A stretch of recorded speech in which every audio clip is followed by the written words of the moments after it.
Groups and cornflakes, welcome back to day 2 of week 2 of the Overwatch World Cup APAC Group B qualifiers. There we go, we got it all. Online qualifiers. Oh, I nearly had it there. There it My is. name is Matt Pixie Carroll. Joining me right here is Kevin Walker, and joining me over there is Domino. How are we doing today, guys? Yeah, good. I'm a little sad, actually, because it's the second last day, which means it's almost over. And so I'm sad about that. Well, I have some good news for you.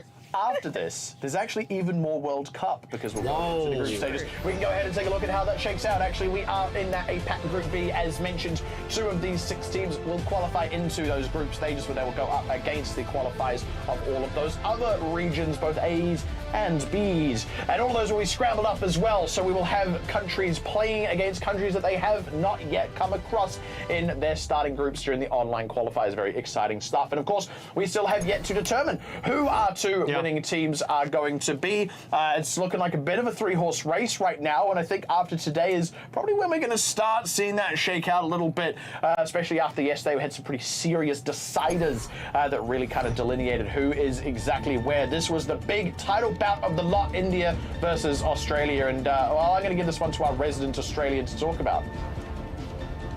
Oh, that's me, isn't it? Okay, I had to mind blank for a second. Yeah, so Australia did take the win here. We saw Nanda play a lot of Farah, which India could just not contest with. We did, I think, expect this to be a bit closer in matches, but Australia seemed to just sort of snowball against India there.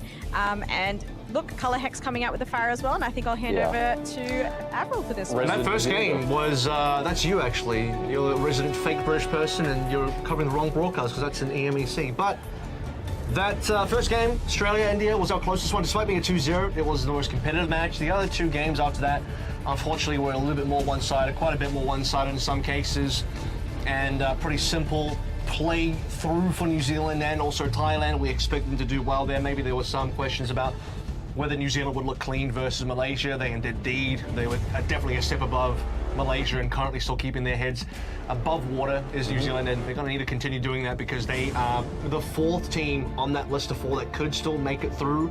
Singapore already eliminated, with Malaysia losing that game to New Zealand. Officially, they've been eliminated as well, and Thailand sitting pretty comfortably in a position where if they can beat India today, they have a very strong chance of making it end. So where it stands is we've eliminated the bottom 2 teams, Singapore and Malaysia, and the top 4 teams, we still have yet to find out which 2 are going to make it through. And you can see it writ large there, of course. Australia leading the pack right now, but have played 1 less game than Thailand. Thailand had their last game day, and it's a very do or die one. If they lose it, then they are, essentially their fate is out of their hands. They're relying on winning on a tiebreaker. Speaking of which, New Zealand's only hope to get it as well relies on them winning today, relies on Thailand losing, and relies on, again, a series of tiebreakers to fall in their favor. So it's a bit of a shaky path out for some teams. Australia looking very likely to make it out. If Thailand pick up a win today, they're essentially guaranteed to make it out. So there's still quite a lot to play for between all of these teams. Let's go ahead and take a look at what matches we have on the cards today. As I mentioned,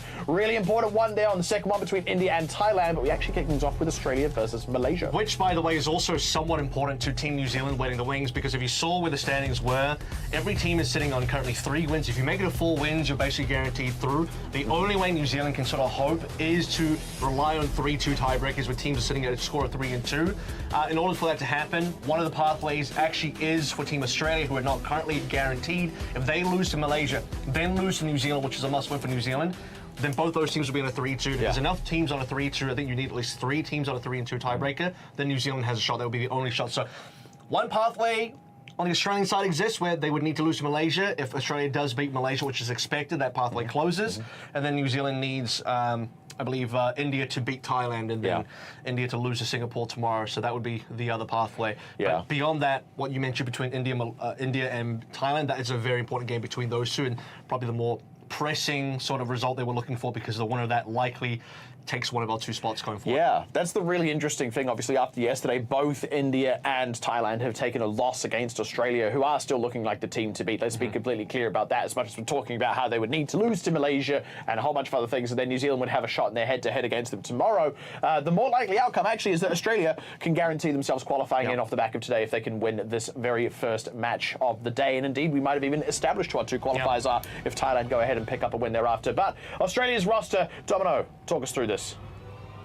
Yeah, so as you guys have mentioned, I think Australia will win this as well. To be honest, I think Australia's going to go undefeated through the qualifiers, and they've got such a strong lineup here. We can see Kuffer is going to be starting off today instead of Punk, which is what we've actually seen a lot throughout this online qualifiers, is Kuffer doing the control maps and then Punk getting subbed in later for other maps where they've really needed the Sigma play or the Ravatra play, and Kuffer kind of taking more of those dive roles here. And so not surprised by the starting lineup. And Nanda, again, I'm guessing we're going to see some Farah on the control as well from Nanda.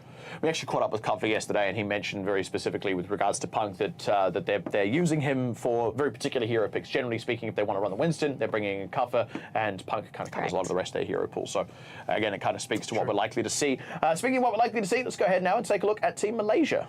Now, this team did struggle quite hard versus New Zealand yesterday, and one of the key matchups they struggled in was versus Kale Hex's Fire, and I think you're going to be struggling a little bit more today versus Nanda because he's an even better Fire player in this pool, in this matchup, compared to where Kale Hex was, who, again, is still working through some role swapping, teething issues, some hurdles there, but Nanda is deadly in this, guys. That dude is going to be really rough to play against. And J003 tried to go on the Echo yesterday, didn't work out too well. GamePro dude brought out a bit of Cassie at one point. J003 also brought that out as well. Not amazing. Unfortunately, you know, for Malaysia trying to take down Nanda on the fire on the first control map is going to be a struggle. However, they can still take us to Circuit Royale, which I expect to be our second map, not just because everyone picks it anyway, but specifically for Malaysia. That's where they thrive. Yeah. Jay gets to play the Widowmaker. Fantasy goes to the Sigma. It's really their only shot. I didn't think they did super well on it yesterday. I'd like to see them improve on that performance from Circuit into today's game. Yeah, absolutely. Actually, funny enough, that is, yesterday was the second time we had Map 2 not go to Circuit. We went to Numbani once, and then we went to Shambhali Monastery yesterday between India and Australia.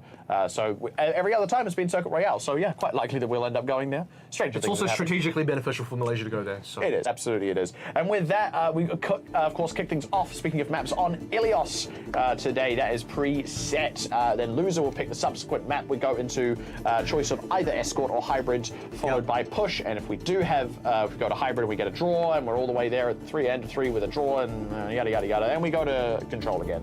Has not yet happened. No. Unlikely to. Probably for a good reason. It's not going to happen. Yeah. I think Australia's got this one in the bag, and I wouldn't be surprised. I would like to see something other than Circuit Royale, but as Avril's pointed out, it's probably what they're going to pick. It's the safe pick, but I'd love to see a different map, but I doubt it. Quite possibly. At any rate, I do believe we are ready to get stuck into our first of 2 matches of the day. An important one, the one that could lock in the qualification from Australia. Any final thoughts of support for the boys before they get into game, Domino? No, nothing specific. I'm expecting Nanda to maybe play the Farah or the Echo here and just to control those skies and to control those high points, especially here on the opening well. There it is. I still don't know where the string pluck is. There it is. I just heard it. I don't know. I still don't recognize it. Unfortunately, the map pool is not going to end up, at least for the first map, favouring Team Malaysia with Lee Jungle, Ilios, Nepal, all 3 pretty fire friendly. In fact, on Ilios specifically, it's an Echo favoured map as well. So I think they should just roll out on the Echo straight away. Don't even bother with anything else. If you roll on the Echo, you're already off to a pretty good start. If Nanda then goes fire, you have a good shot of at least doing something there to dissuade him. But unfortunately, we don't have anything like a Busan or an Antarctic Peninsula in here, which would be less favourable for all the fires. And for Team Malaysia as well, this is also their last game. So a couple teams will be finishing out their World Cup run, at least for the online qualifiers here today with Malaysia and also Thailand. And if Australia does win, they will be the first team on 4 points, and 4 points is the cutoff in my belief to actually have a guaranteed spot. So you're not going to get too many teams with 4 wins or more. So with that, in fact, with the head-to-head between Thailand and India, I don't believe it is possible to have 3 teams on 4 and 1. Exactly. So if 4 is the threshold. If Thailand beats India, they are also on 4, which means they've guaranteed themselves. Exactly. So at the end of today, we could have both teams. qualifiers in. Exactly. It's possible to have both our teams in. We'll have to see. Which means tomorrow's games are just for fun. I love a for-fun game. Matches. Get the Trans-Tasman for fun bout. Be nice to see Australia win something. The Bledisloe for fun once, actually. Don't know if everyone knows about that. They probably don't. That's their loss. So Jay's going to start on the Echo. That's expected. I think that's what you should be doing. Nana could actually also just play the Echo. I think there's a better Echo map than it is for Fire. It does require you to roll Bertlog on the Mercy here as well. And typically this would be enough. Typically one Echo versus a Pharmacy duo should be enough. Let's see how good Jay is today, because he didn't do too good versus Hex yesterday. There it is. Not doing good versus Nanda in the first fight. Yeah, already has his number. One of the other things we noted is obviously Fantasy quite limited on the tank pool here. Been playing a lot of the Jungle Queen, and that hasn't helped them a whole lot either. Game Pro Dude a little bit under fire here. We'll be able to recall to safety, but yeah, Fantasy's taken so much pressure. Likely to go down here completely surrounded. It's the first point going over to Australia with 3 unanswered kills very cleanly collected.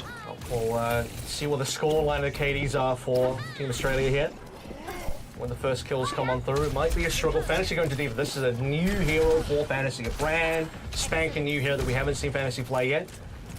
But is pretty decent in this particular matchup. Does well against Anna, does well against the Winston, does well obviously against the Fire as well. But a lot of work need to be done here for Malaysia. Already very easy on the back foot. Numeros, if he caught the second rocket, would have gone down there as well.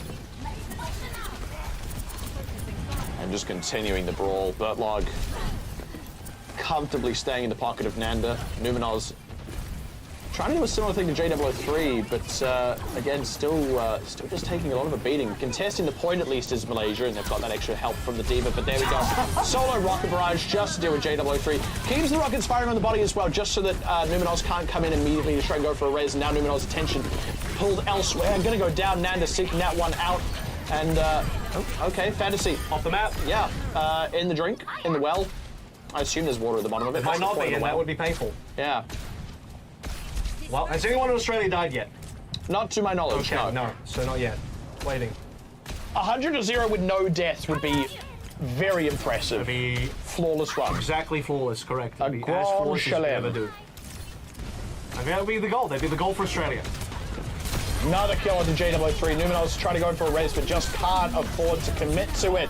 Popping the Valkyrie as well now, taking a lot of heat, lot of pressure from the ground, and just that one-man advantage is really keeping Malaysia muscled off. Look at this, Nanda is still keeping on top of Numenos. Meanwhile, Cuffer diving on the ground will find Gemini. Game Pro Dude as well, losing in the duel to Quinn. And you can see in the supports there, in the kill assist rather, just how much impact Bertlog is having, just kind of sort of timing out really well to sort of pop from hero to hero, throw down the extra bit of...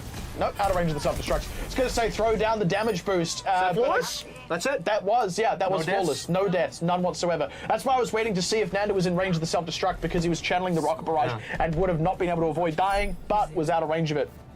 Impressive stuff. I mean, the bigger challenge would be, can you do a whole map flawless? Can you do it twice? I'd love to see it.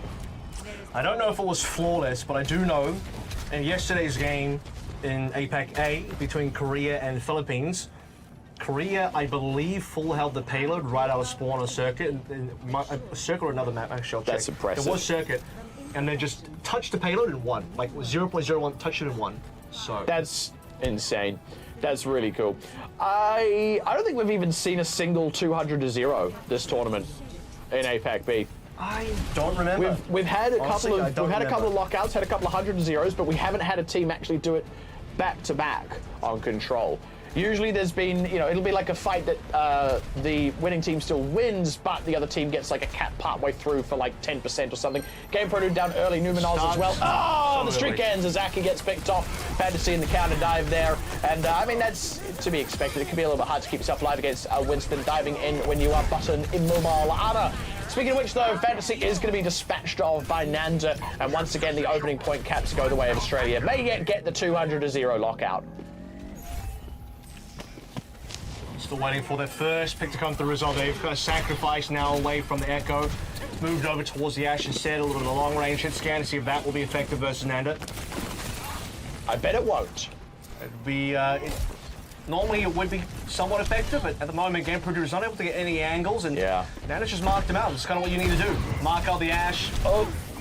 Make sure the Ash isn't going to have any sort of ability to work with you at all. Could be that the kill feed isn't quite showing up right, but that looked like an unassisted kill that Aki was able to pull off on the J003. Wouldn't be surprised if it was the old sleep dart nade body shot quick melee combo. Australia still collecting all the kills. And again, if it weren't for that one death on Aki, they'd actually still be on a perfect record right now. Aki did die, unlucky. Unlucky. Unfortunate. He's paying for the meal afterwards. That's what's happening there. First round on Aki.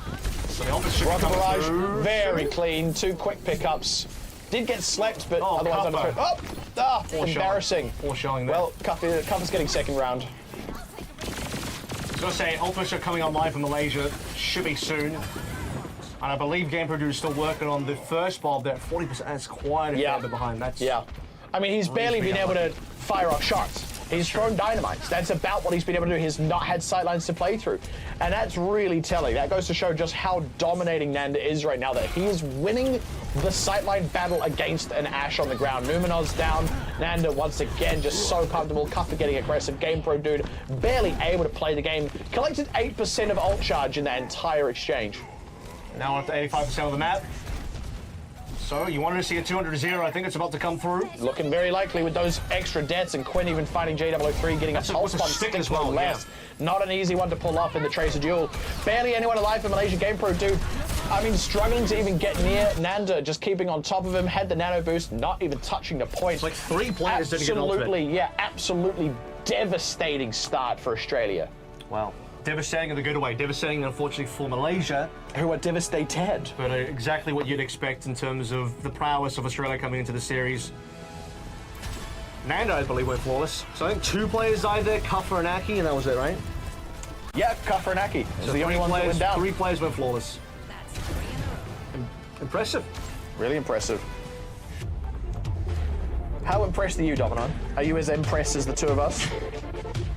Well, yeah, I definitely think we expected nothing less. We knew Nanda was going to roll out in the Pharah. Nanda probably has hundreds, if not thousands of hours on a Pharah, played as Pharah. He's also being pocketed by Bertlog on Mercy. He clearly did not care about any hit scans, any divas, anything that was going to be challenging him. So he just controlled the entire sky of the map. And so well done to them. Nanda knows how to play that hero and how to play it very, very well. And Malaysia, again, didn't have an answer, unfortunately, to that play. And, I mean, a lot of people haven't had an answer to Nanda's Pharah, let's be completely honest. It's probably not going to happen this tournament. Do you have an answer? I would love to see if and when Australia get through, because there's only 1 map now separating Australia and 4-0 scoreline that would get them through the next stage. If they could end up at some point facing in Saudi Arabia, I want to see the Yuzan versus Nanda duel. Yuzan versus Yuzan AU. Yeah! That's the ultimate Pharah 1v1 matchup that we're waiting for. So we'll have to see what that would be cool. Yeah, have to see if that ends up coming to fruition. But as you rightly mentioned, only 1 map now standing between Australia and being the first team to officially qualify out of this group in terms of the pure mathematical possibilities. We'll have to see if they can confirm that one right after this break.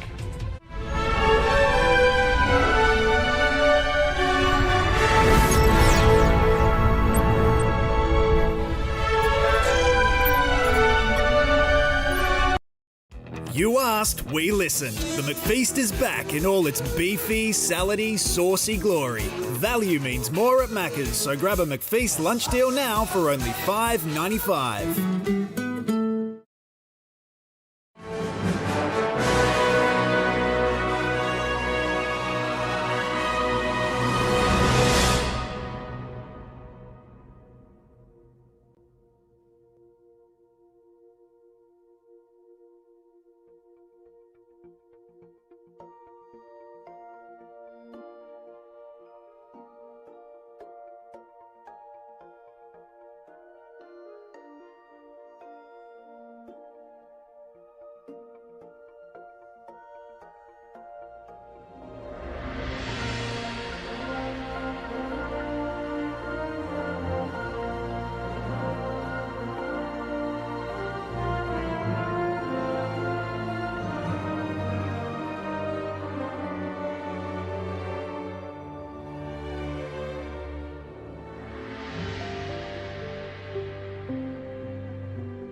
Thanks for sticking with us through that break. We are back. We are halfway through our Australia versus Malaysia game. And yes, I am saying halfway through. We're at 1-0, and I fully expect that we will be punching the 2-0 ticket once again tonight. And doing so, as we were just saying before we went to break, would actually see Australia officially qualifying out of this group. We wouldn't know if it's in first place or second place just yet, but it is all but guaranteed. Just one map now standing between them and a guaranteed spot in the group stages. Looking hot, looking good. It's about what we expected from Australia coming into this event, highlighted as potentially the #1 favourite team, the expected team to not only take one of the 2 seeds, but likely in the first spot as well. That's looking more and more true the more we watch them. And we're also saying that we are quite possibly going to be seeing another Circuit Royale. Of course, it's Malaysia's map pick once again. Losing team always picks the maps. We've seen mostly Circuit Royale. Yep. There's no way... Time is a flat Circuit Royale. Yeah, there's no way Nanda runs the Pharaoh on Circuit Royale, but I kind of want to see it. But now you're going to face Nami on the Widowmaker instead, so things don't get easy. I'm pretty sure Nami is in. I believe Nanda should actually be subbed out for Quinn. If they want and we'll to probably see roll the Punk as well for Sigma. You would see Punk as well, correct. Anything else we're expecting to see, Domino? No, well, other than Australia winning. How much will they win by? How many meters is Malaysia going to get? Are they going to cap A at all? I think if Malaysia gets the first point, Australia made a mistake. Wow. All right. All right. Yeah. Very bold, very bold. That's probably really... Domino's so rude. Really, I can't believe you'd say that about this team. I mean, you don't need to be that harsh on Malaysia, you know. They're no Singapore. Actually, they beat Singapore, so we know for a fact that that's true. Yes. But no, yes, I think it's more just... here. I think it's also just Australia, maybe their players, that just maybe the mechanics are a bit more refined there within the players. You know, they're just a bit more... just that level up of skill, and so I don't think that it's saying Malaysia are not doing well. I think it's just... Whoa, Malaysia Australia not doing well? I can't believe you'd edge. say that. That's so offensive. That's unbelievable. Ridiculous.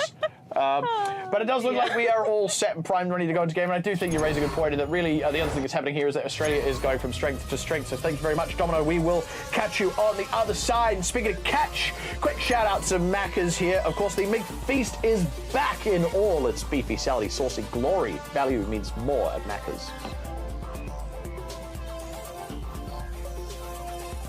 I wish I had beefy, salty, saucy glory. Yes, it's more accurate. It is Macca's in Monte Carlo. Is there? Yes. I would feel like if there's like any place in the world that there isn't a McDonald's, it would be like a microstate, like Monaco or like the Vatican. There's probably no Macca's in the Vatican. I think there is. You think there's a Vatican City McDonald's? I think there should be if there isn't one. Interesting. So, we have more substitutions that I didn't name just yet. This is kind of interesting, actually. All right, let's go. Nanda didn't get subbed out. He's actually going to be playing support. Oh? So, Nanda's staying in, but he's going to be playing a little bit of bat. He's going to give Bertlog a break. Actually, this seems like a... Fantasy just said something there. He said something about a 1v1. Back on the train of thought I was trying to get there. This seems slightly BM, but on the same note, though, they don't have, I don't believe Team Australia has 2 flex supports because they're going for 3 DPSs on the team and 2 tanks. So this isn't like the weirdest thing in the world because otherwise Bertlog would have to play. I'm sure Bert could, but putting Nanda on a flex support here is not completely wacky. Kishmiko is also coming in for Malaysia, so that will maybe change some things. Comes an over game pro dude. I mean, I've seen JW3 look decent on Widowmaker at times. One of their better looks, yeah. Going up against Nami is still a daunting prospect, though. Especially with Nami defending first, you'd prefer to be the defensive Widow. Absolutely. And Australia have a chance here because they're defending first to really just kind of punch the ticket. If they prevent a cap, if they prevent the point A cap and get a full hold, it makes it that much easier for them to win. First kill coming across, actually Punk collecting one on Gemini. No more Immortality Field, that has now expired. Just having a hang back here, Malaysia, waiting for that respawn. Oh, got a little bit of movement. Just a tiny smidgen of payload movement to begin with. Let's see how far they get through this straight. Notice that Australia's playing this lane quite aggressively. A lot of teams will choose to hold back all the way back to the hairpin. Australia fairly pushed up. Jay could have actually died there because he whiffed his grab shot. So Nami was able to just get that shot in. That could have been a death. But not quite this time. Punk is basically playing the forward corner. This is a little risky for Punk, but he's confident. Window deployed from Numenors in Australia. They do have to back out, and it's a long way to back out. Punk is kind of hanging out the open. Here we go. Shot through. Quixmico really killing it too with the same Storm Arrow channel. That opens things right up for Malaysia. This will give them a lot of ground, especially if it does off Punk. Nicely done. May yet be able to run down Nanda and finish him off. Yep, and in fact collect the whole set. Here goes Quinn as well. That's a very nice start for Malaysia. More kills than they got on the entirety of Elios, just in that one fight. Fun fact. In fact, it's more than double the number of kills. That's wild. That's insane. That's a lot. So, huge coming through. Quixmico, the sub in, gets a double kill there off the back of a window from Numenors. Australia, obviously they disrespected the window. They just played directly into it. Punk didn't quite have the flux in it. He was on like 94. If he had the flux straight away, they could have easily played aggressively into it, but he was kind of hiding. He needed to wait for that flux, and the rest of Australia just played into the window as well and just sniped out by arrows. That was the danger of playing so far forwards. Long retreat, nice kill onto Fantasy. Nami with a lot of help there, connects one. And it's going to stop Malaysia up. They were approaching the cap, still needed another favourable fight to actually confirm it. Yeah, so there's still a hairpin, and that's kind of the relief you get, the insurance policy for Australia, because they play quite forward in the initial A defense, even after getting the entire team wiped the payload. Only moves far enough to reach the actual hairpin, but Australia can still defend it. Hanging tight with that Dragon Strike here. It was Quixmico getting 2 picks early in the last bout, the successful one. They're going to be pushing up here. They're really just taking their time, too much time, in fact, as Fantasy just outside of the Immortality field as they were waiting out the window from Nanda, and now Punk getting aggressive. That is 2 fluxes to Fantasy's none, actually. Fantasy's yet to use that one. Punk kind of whiffing his in the previous fight before dying, and then able to charge up a whole second of permitted flux. The whole forward holding in the front corner. And there's 30 seconds left. Everything is starting to unravel. Malaysia have all the ultimates here, but no willpower to use them. Yeah, okay, a little bit of respect being shown. And that's the thing, right? Because Malaysia does have ultimates, and this is the fight where all the ultimates are going to get thrown in. Good chance still for Malaysia to get the cap. Even with that one death, Malaysia can toss in the rest of the 4 ultimates and hope for something big. I was going to say, though, all it would take is for 1 critical kill. For example, if they found someone like Gemini, who is going to pop his Transcendence just to answer that Dragon Strike. So nice trade there, Quinn, happy to force that one out. Now Flux going to be used.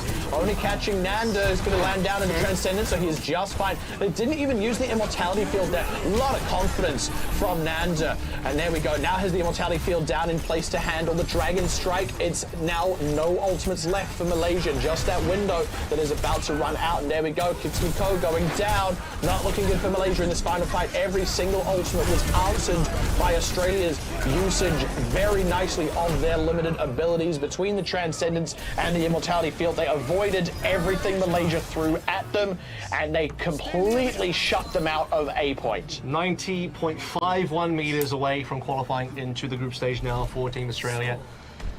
And it's writing's on the wall, I'm afraid. I think we all expected that coming on in. The teams probably expected that as well. Full hold, reasonable amount of distance.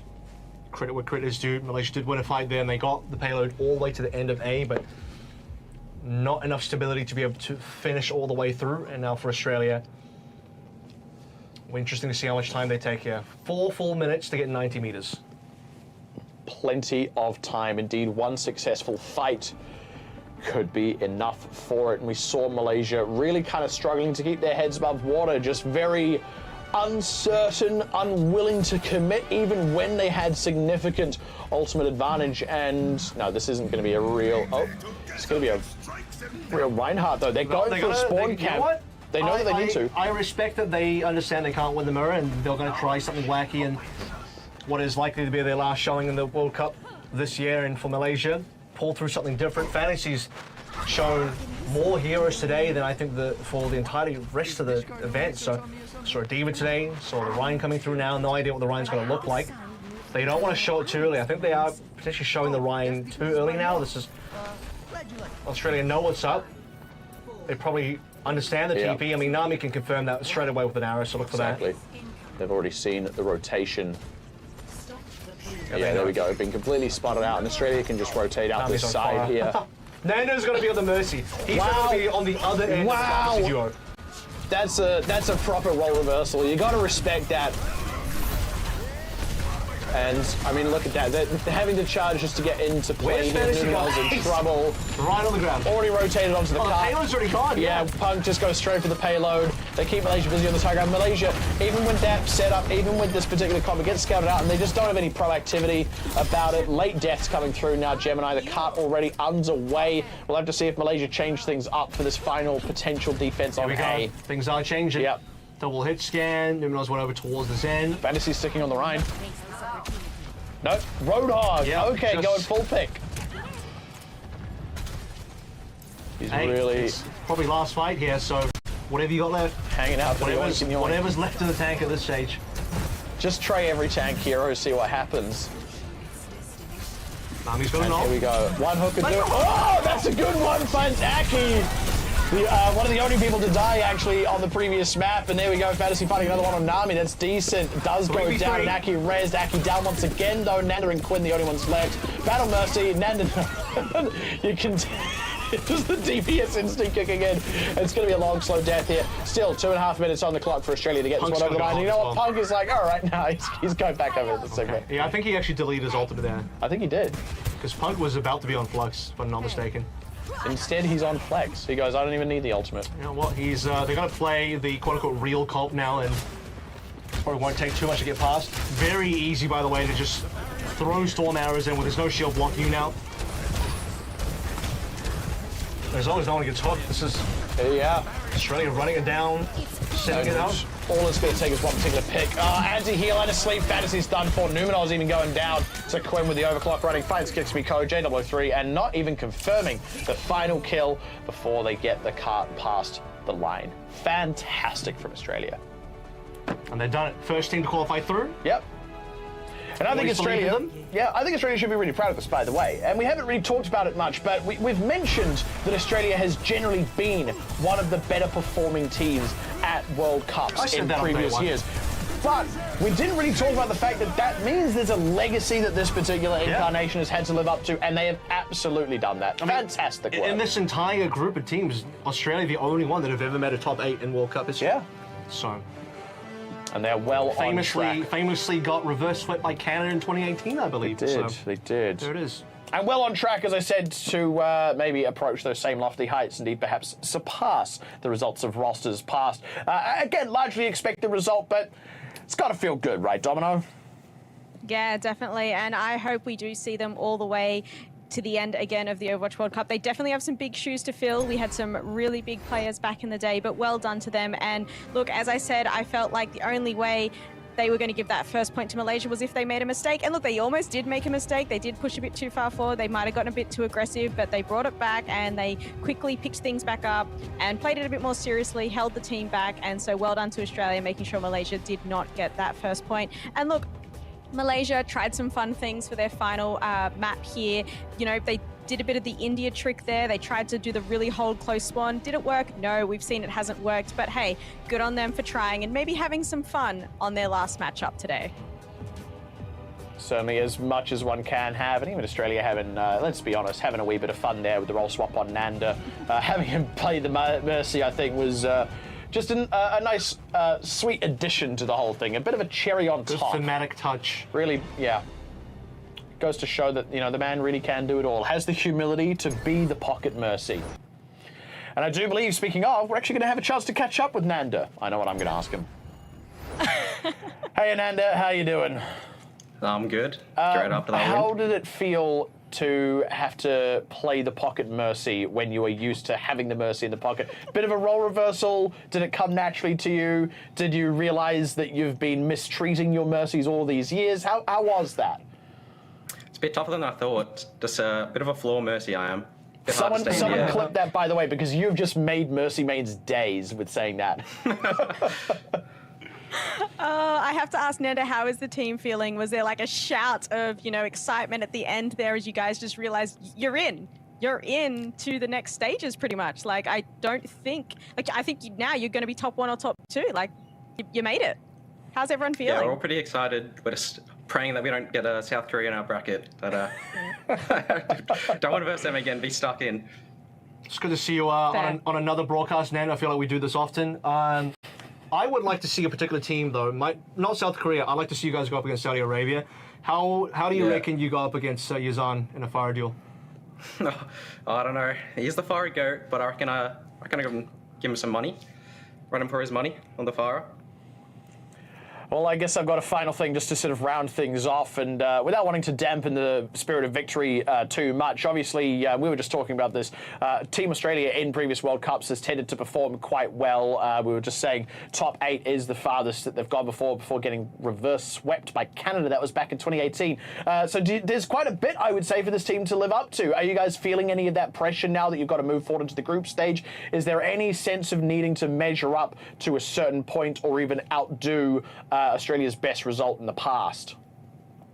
I mean, we're all hoping to get top 8 and get as far as we can, but I think all our main goals was making LAN, and we're pretty happy with that, but we're going to go all the way and see how we can go. Well, I think congratulations are still in order for you and the gents. Obviously, you still have one match tomorrow, the Trans-Tasman rivalry against New Zealand, which I think is at this point going to be just a little bit of a laugh. But hey, we all know how to joke around between us, don't we?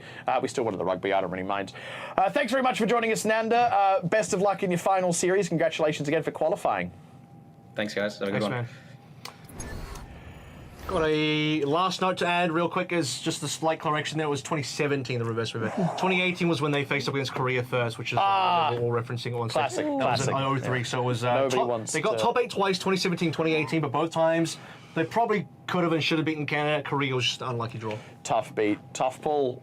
No matter what happens, we'll have to see who they end up coming up against in the group stages and see if they can make it to the round of 8 beyond that. But we've actually still got the rest of our qualifier to go through first. We have locked in Australia, and we may yet be locking in another team shortly. Thailand versus India is coming up next. If Thailand win, they follow Australia through the qualify to qualify to the group stages. It is their last match. Make sure you catch it. Don't go anywhere. We'll be right back.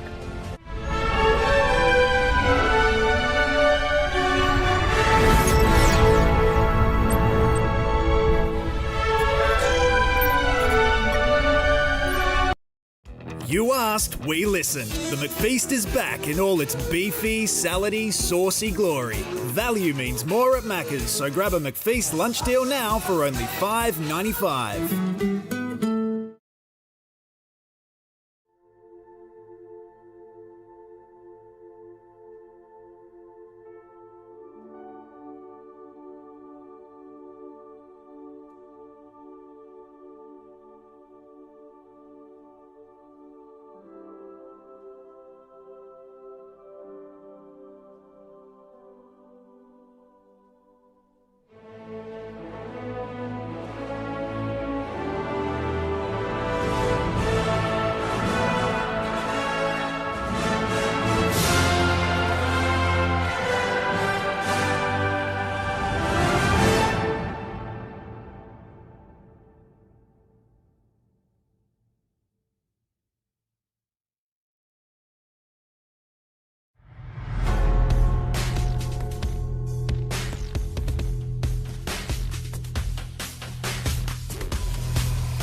Welcome back, ladies and gentlemen.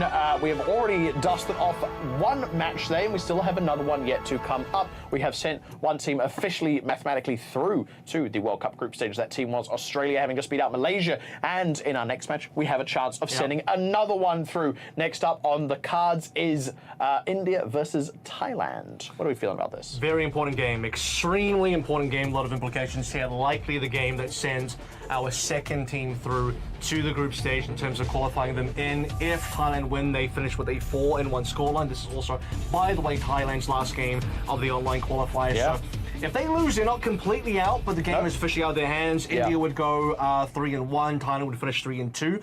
And then if India beats Singapore tomorrow, which is likely, they finish 4-1. So India likely then gets through if they win against Thailand today. So essentially, the winner of this game gets the second slot, essentially. Yeah, this is the one. This is the most important one. And we've talked about it. There is technically still a pathway for New Zealand to get through, but it's increasingly sketchy. Yeah. It requires India to win, then lose to Singapore, then New Zealand to pick up a win against Australia, and then for it to all shake out in tiebreakers. If Thailand want to win the tiebreaker, if they lose this and they're relying on tiebreakers, they also need India to lose to Singapore. So this is a pretty do or die one indeed for both of these teams. If India lose it, that's it. There's no more pathway to get in. Thailand and Australia will have taken up those slots, and if Thailand lose it, they're pretty much losing out to India. That's sort of the rub. So with that in mind, let's go ahead and take a look at what we've got between these two teams. Walk us through this, Dominic. Yes, we've got India first up here, as you can see. Now, if we take a look at some of the matches that we've seen India play previously, we do know that India lost to Australia, but when Thailand versus Australia, they actually did take a map off Australia. So I think that Thailand might be the stronger of the matchup here, but we can see India's lineup. We know they're going to put up a fight. They've got some very strong players here. So I think they're ready for this, and I know that they definitely will want to win. I presume they're still boot camping as well. So they're putting a lot into it, but I think Thailand may just be that little bit better feel here. stronger, right? They We'll feel find out. on the eye test. Thailand feel like they've had a better run so far. India's performance yesterday was also a little bit rough. Yeah. I think we expected a little bit more.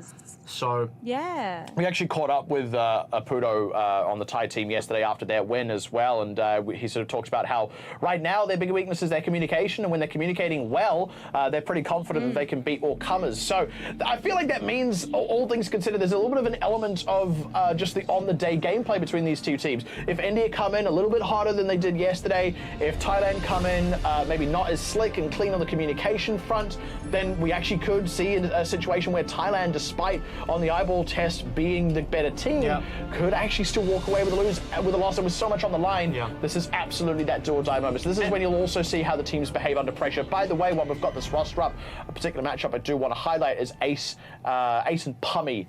So Pummy's been the real standout DPS on the India side, and Ace has been that for Thailand as well. The thing about Thailand is, communication aside, they've always got the very strong star power on the DPS line to pull them through mechanically. Thailand has been solid. Just speaking to the history of the two teams a little bit as well, this is India's first real run in a World Cup. They've not really had a World Cup before. I believe they had one team in the past, but yeah, it was 2019 preliminaries, and I would say at that stage, India was maybe a little bit underdeveloped. They hadn't had the level of contenders talent that they do have now across NA and EU. For Thailand, they played in plenty of qualifying stages. They even had a Bangkok qualifying stage, which we were at, and they played in, which Apuda was at as well on that team. But Thailand's never made a main event. Outside of 2016, which is a little bit of a different World Cup look from 2017 onwards, which is what the modernized World Cup is. Thailand's never made it to the actual BlizzCon stage. Yeah. So this might be the first time if they win today. We'll have to see. And well, with that, we've got the first map all locked in and ready to go. It is going to be Lijiang Tower. Once again, first map control is preset. Loser will pick the subsequent map, their choice between either escort or hybrids. And it is a first to two. So if we are split 1-1, we have a draw in that second map, then we will go to push for the third map. And if we somehow have a split result with a tie in the middle there, then we go all the way back to control, and loser will pick the whole way through. I'm expecting a very close game. I'm expecting very close game, very close fights. I don't think we'll be seeing any Pharaohs. I think we'll be seeing very textbook, you know, obvious metas, maybe some sojourns and things to take off angles, but I think this is going to be very close and very what we expect from both teams. So I don't think any surprises here. I'm hoping for a close match. I'll say that much. I would hate to see one of these teams lose out in an 0-2 loss like what we've seen so often across this tournament. And well, on the other side of this, we will catch up with you again, Domino.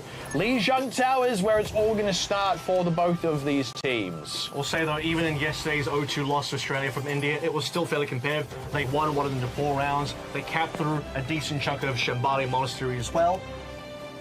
And to Domino's point, no Farah in this matchup. I think Thailand not really well known for it. India didn't do well versus that as Farah yesterday, and they'll probably be thankful that it's unlikely to be shown in this particular matchup. Said though, they'll have to face up against Ace. The Widowmaker is going to be potentially a problem a little bit later on if we go into a Widowmaker map. So we have to see how that selection goes. But you know what? Ace is hovering the Farah. He's like, yeah, he's like, hang on a second, India. Does he? Maybe I pull this through. Does he maybe have it in the pocket? It could be a risk.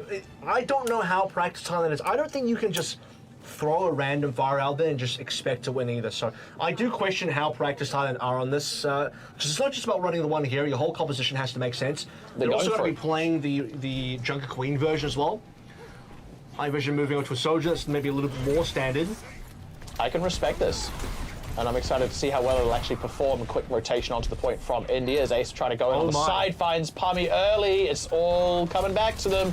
The flashbacks there from yesterday. Yeah. Ace does take a bit of a hit, but it's going to be just fine. Still has the Mercy in the pocket, trying to keep the pressure on Iron Man. It does still, you do still have India on the point itself. Pummy has gone over to a Sombra, but here we go, having to rotate off, trying to force the fight of Cash going forward. They do fight Calvin. This is allowing Thailand to back cap with Ace and Apudo in the pocket. We'll have to see how India respond. Their attention's getting a little bit split now as they pull back towards the point. They do find Pally, so 2 up now as Ace is forced away from the point. Still has Apudo in the pocket, but that draws Apudo away from the point as well. Now High Vision down means India will be able to actually grab the point. Nice hack to bring Ace to ground. A Cash not quite able to get on top of him. Well, they're not able to deal with Ace until that kill. Finally, Iron Man finds the shot onto Ace, and he was already on low HP, but the Razor's going to come on through. What I wanted to say was, they're not really looking too hard at Ace. They mainly focus on the ground game, and this time around, but we put on Ace finally down. They'll get rid of that duel. We'll have to see if Thailand want to make a bit of a swap, because, as I mentioned, it's not enough to just simply go far. India,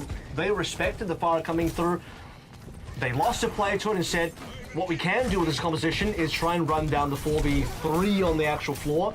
So they ran to Calvin, took him down, and just played the player advantage from there. Going in for it with a Rocket Barrage, though, wants to at least get some mileage out of this ultimate. Isolating Abs, looking to go in for it. Nope, Immortality Field is down. He is going to be just fine and not easily able to deal with that. Immortality Field is Ace, and not getting much mileage out of that as India rounding the bend now at 50% and starting to feel like the Farah pick has not paid off. Ooh, great damage on a Cash, able to convert the whole kill there. And without that Immortality Field to keep him alive, because Abs to use it on himself, they are much easier, able to confirm the kill much easier. Still getting aggressive on the point now as Captain Crash goes down. Nice hacks across from Pummy. Will dispatch of Apudo, but not enough to recover the fight. Even with Iron Man going down there, there we go, Thailand comfortably ahead. I was going to say you would want to wait for the Immortality Field to be baited up before you go for the barrage, but one thing you do actually get out of that is with the barrage being used, can't use it to save Akash a little bit later on. He then becomes a target for Thailand, and you can work that tank kill into a team fight win, and finally Thailand will capture the point. EMP now is available. So where does Pummy want to play this? He can look for the back line, he can look for the supports, he can look for the pharmacy combo as well, but he's actually just got to Translocate away. Yeah. They got later. They Pally want used the ult. Well, that's the thing is, they don't have to find Pally's ult. They'll just allow the ult to come in through the back out. And I really like that. Just waited it out. Going in for a Pudo now. Pummy doesn't quite have the damage, but Captain Prash can follow it up. And a Cash finding a charge onto Calvin. Very clean start here, setting that up around the side from Pummy. High vision with the overclock running. Here we go, Immortality Field, just to make sure they don't lose anyone late to that ultimate. Very nicely done. Very lean fight there from India, all told. Just the 2 ultimates and forcing a couple out of Thailand. I think there's some issues with running the Junker Queen here because she just doesn't support the Pharmacy duo at all, and the rest of the team finds it difficult to support the Junker Queen as well. It's not like you're going to be really pocketing solo shatter, but totally worth it. Very aggressive, and I really like that out of a Cash, going for the solo Earth Shatter to guarantee a kill on Calvin. That Rampage would have been on the table. This is going to force final fight now as India pull ahead to 90%. Yeah, and there's Blizzard there as well, so it's going to be difficult to touch, very difficult to play that final fight.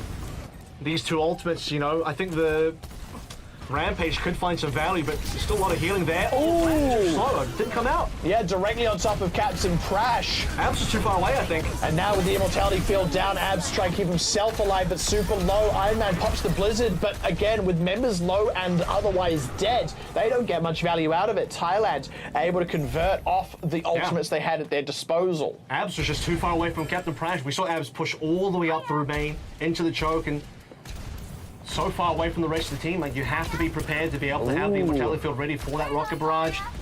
India making some swaps now. The Moira comes through, the Diva comes through. They've completely swapped off the Brawl composition now onto basically a dive. No ultimates to play through is a little rough, and Thailand can make it all the way to 99 off They this fight. certainly can. Thailand don't have a whole lot of ultimates of their own though. They're going to have the Valkyrie available, but they'll also see Pummy actually get an EMP fairly quickly here. Can charge that one up quite handily.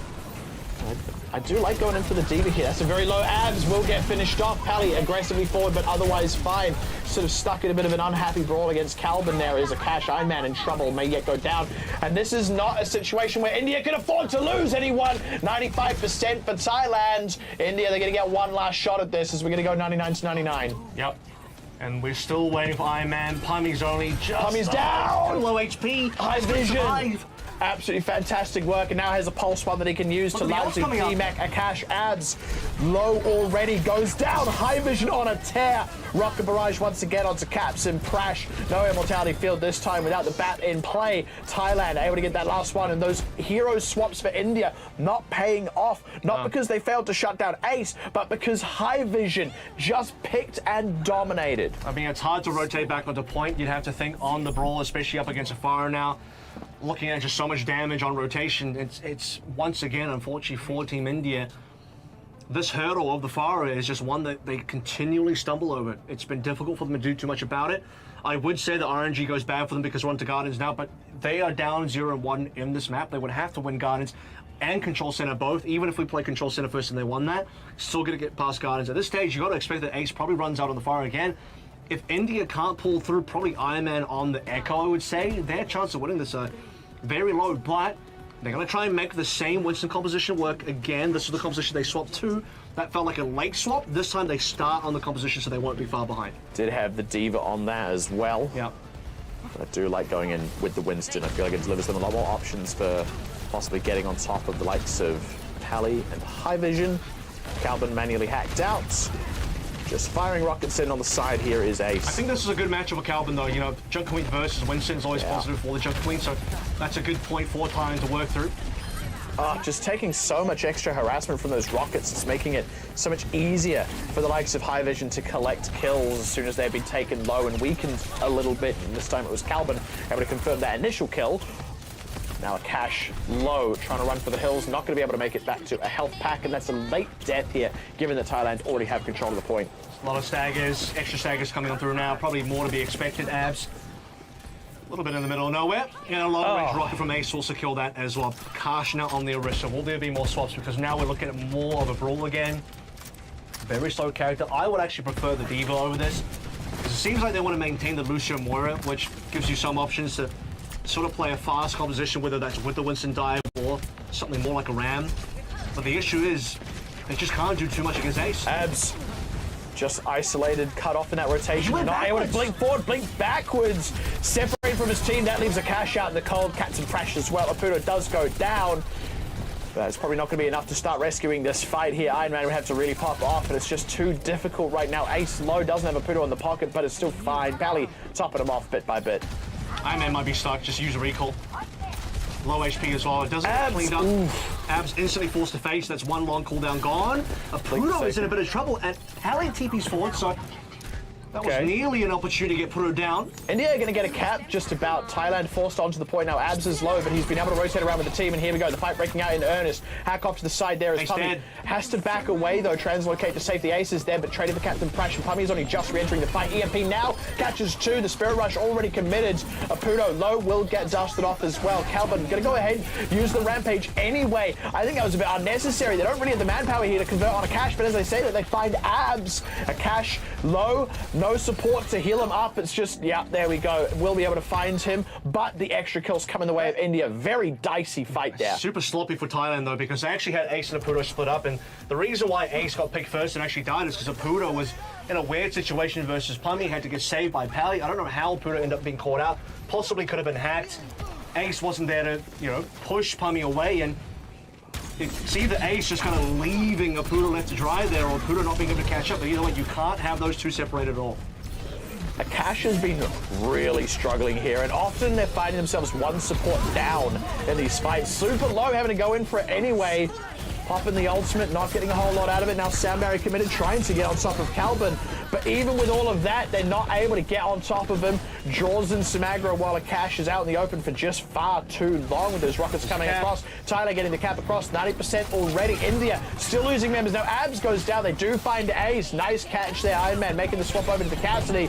There we go, another kill coming across onto Pummy. India are just floundering right now, getting members back on this point. Akash coming in, trying to find a Pudo. Nope, it's too much of a sitting duck. Tunnel vision while High Vision takes him from the back. And there we go, 100 to 40, looking like it'll be the final score there. Was 99 to 99 of the previous one, but India barely able to muster a reasonable answer to Ace on the Farah, and the flashbacks to their match against Australia. The woes continue, unfortunately. The EMP to come on through does catch 4, but Pummy's just dead. Akash is off the map, and it's all over. I think it was fairly over, despite the final efforts anyway. We'll see the cap come through, the OT tick up, Thailand in position. They still led on Lijiang Tower anyway, now they lead in the series, 1 map away from qualifying through to the group stage. And for Team India, the Orisa, I wasn't feeling it, not really the right choice in my mind. And I was also saying for Thailand earlier on, I didn't expect them to play the far on this map, because we haven't really seen that out of Team Thailand. It doesn't seem like really their style, but they'll make it their style. They said, and they looked at how rough India looked versus Nanda yesterday, and they took advantage. Just sort of going, well, if they don't have an answer to it, we'll see if we can get away with it as well. And the answer was they could, and as you rightly point out, now 1 map away from qualifying in, but I'd say the scary side of that is, of course, for India, 1 map away from losing their shot at qualifying altogether, and they still have no answer to the Farah. This would also blow New Zealand's chances out as well, so 2 teams would be sent how basically their chances would be done and dusted out of this. So we would lock in Thailand, and we would lock out India and New Zealand if Thailand take the next map. I think it was very risky pulling out the Farah there on the first map. Like Night Market, while yes, you can play the Farah, you can control that coast, it doesn't always work. And I think it was a bit of a struggle at first for Thailand. They weren't able to get on the point. Their team was quite split. You know, you had a Tracer running around, you got a Farah running around, and then you had India, who's kind of a bit of a death ball altogether playing. So I think that was very risky, but it did pay off for them in the end, very close, 100 to 100. And then obviously Gardens is just a much better Farah map choice. Like Farah has so much free reign there in the sky, and as we saw, India again, not able to respond to the Farah. And as you pointed out, Avril, that seems to be quite common we're seeing here this weekend. And, well, the good news is it's India's map pick next. They can try and take us to somewhere where we could avoid the Farah. May want to opt into the Sniper Duel or Circuit Royale, as we've seen so many times. I wonder if they maybe try and go to Shambali Monastery again. I think Ace will be too strong. I think Shambali's a good choice. And then they're sort of in that same boat as they were again against Australia yesterday, where they weren't able to take out Shambali Monastery either. While still a relatively close affair. We're going to have to see what they go ahead and lock in for the map pick, though, right after this break, so don't go anywhere.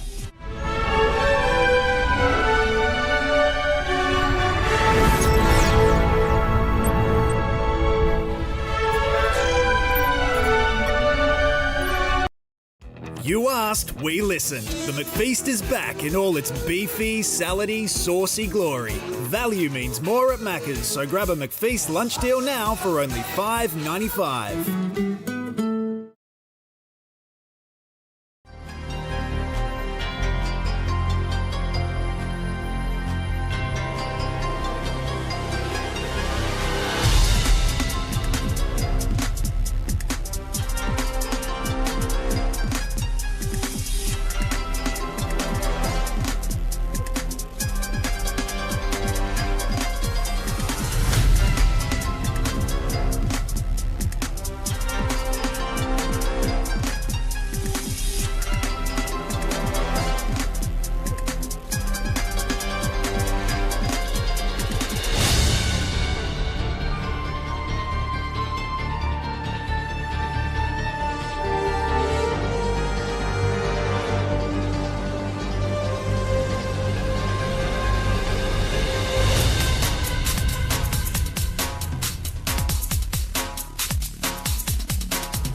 Welcome back. Thank you for sticking with us through that break.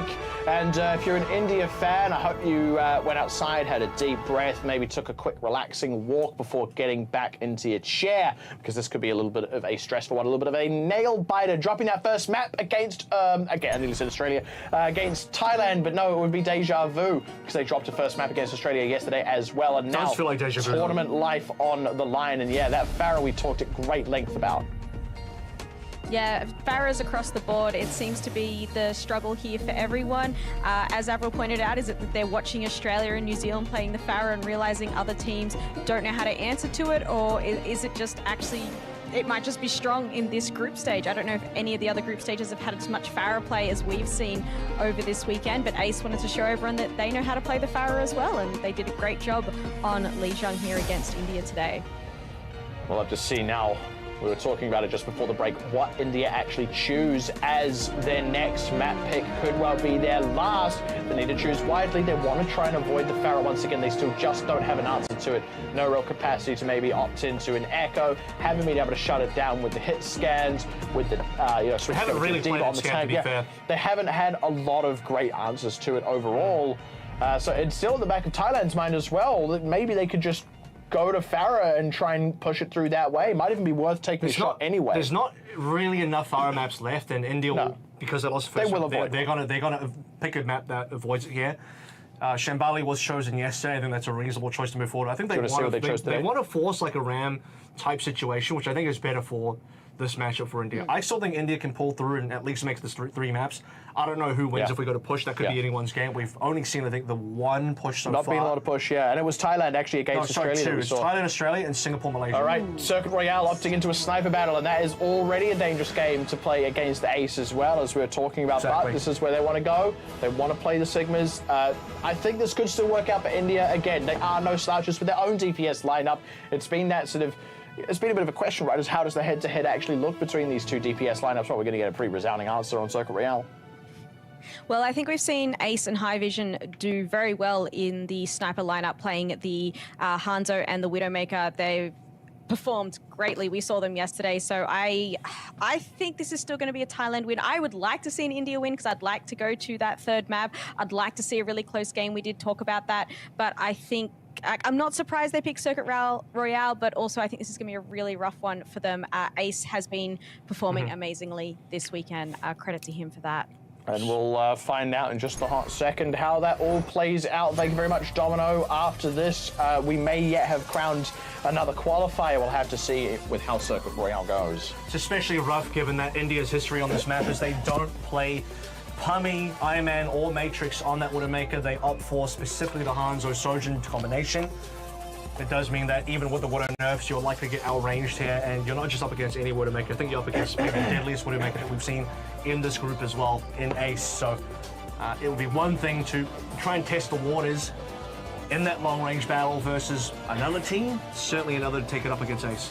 Test the waters of Port Hercules. The tepid Mediterranean coast. Okay, Pummy's highlighted the Widow. He's thinking about it. Does he truly have it in the pocket, though? So they hadn't, I mean, absolutely, you would expect it for a hit scan play. The thing is, we hadn't seen it so far. So this is coming out fresh. This is coming out new for this particular game. Captain Prash, hovering a life weaver. Don't think we're going to see it. We saw one yesterday on Circuit Royale. Very different circumstance. As a complete joke, correct, yeah. And it was funny. I laughed. I laughed, I cried. I don't know if this is going to be the real comp either. I mean, it's not impossible that they're going to go for a complete brawl composition. This has to be something they're prepared. This is their map pick. This is surely. Oh, okay. Charge in, catches High Vision. Didn't jump out of the way. He didn't lunge. That works out very nicely. Ace does find Pummy though. They're still able to march down onto Calvin. Akash dying though. Captain Prash as well.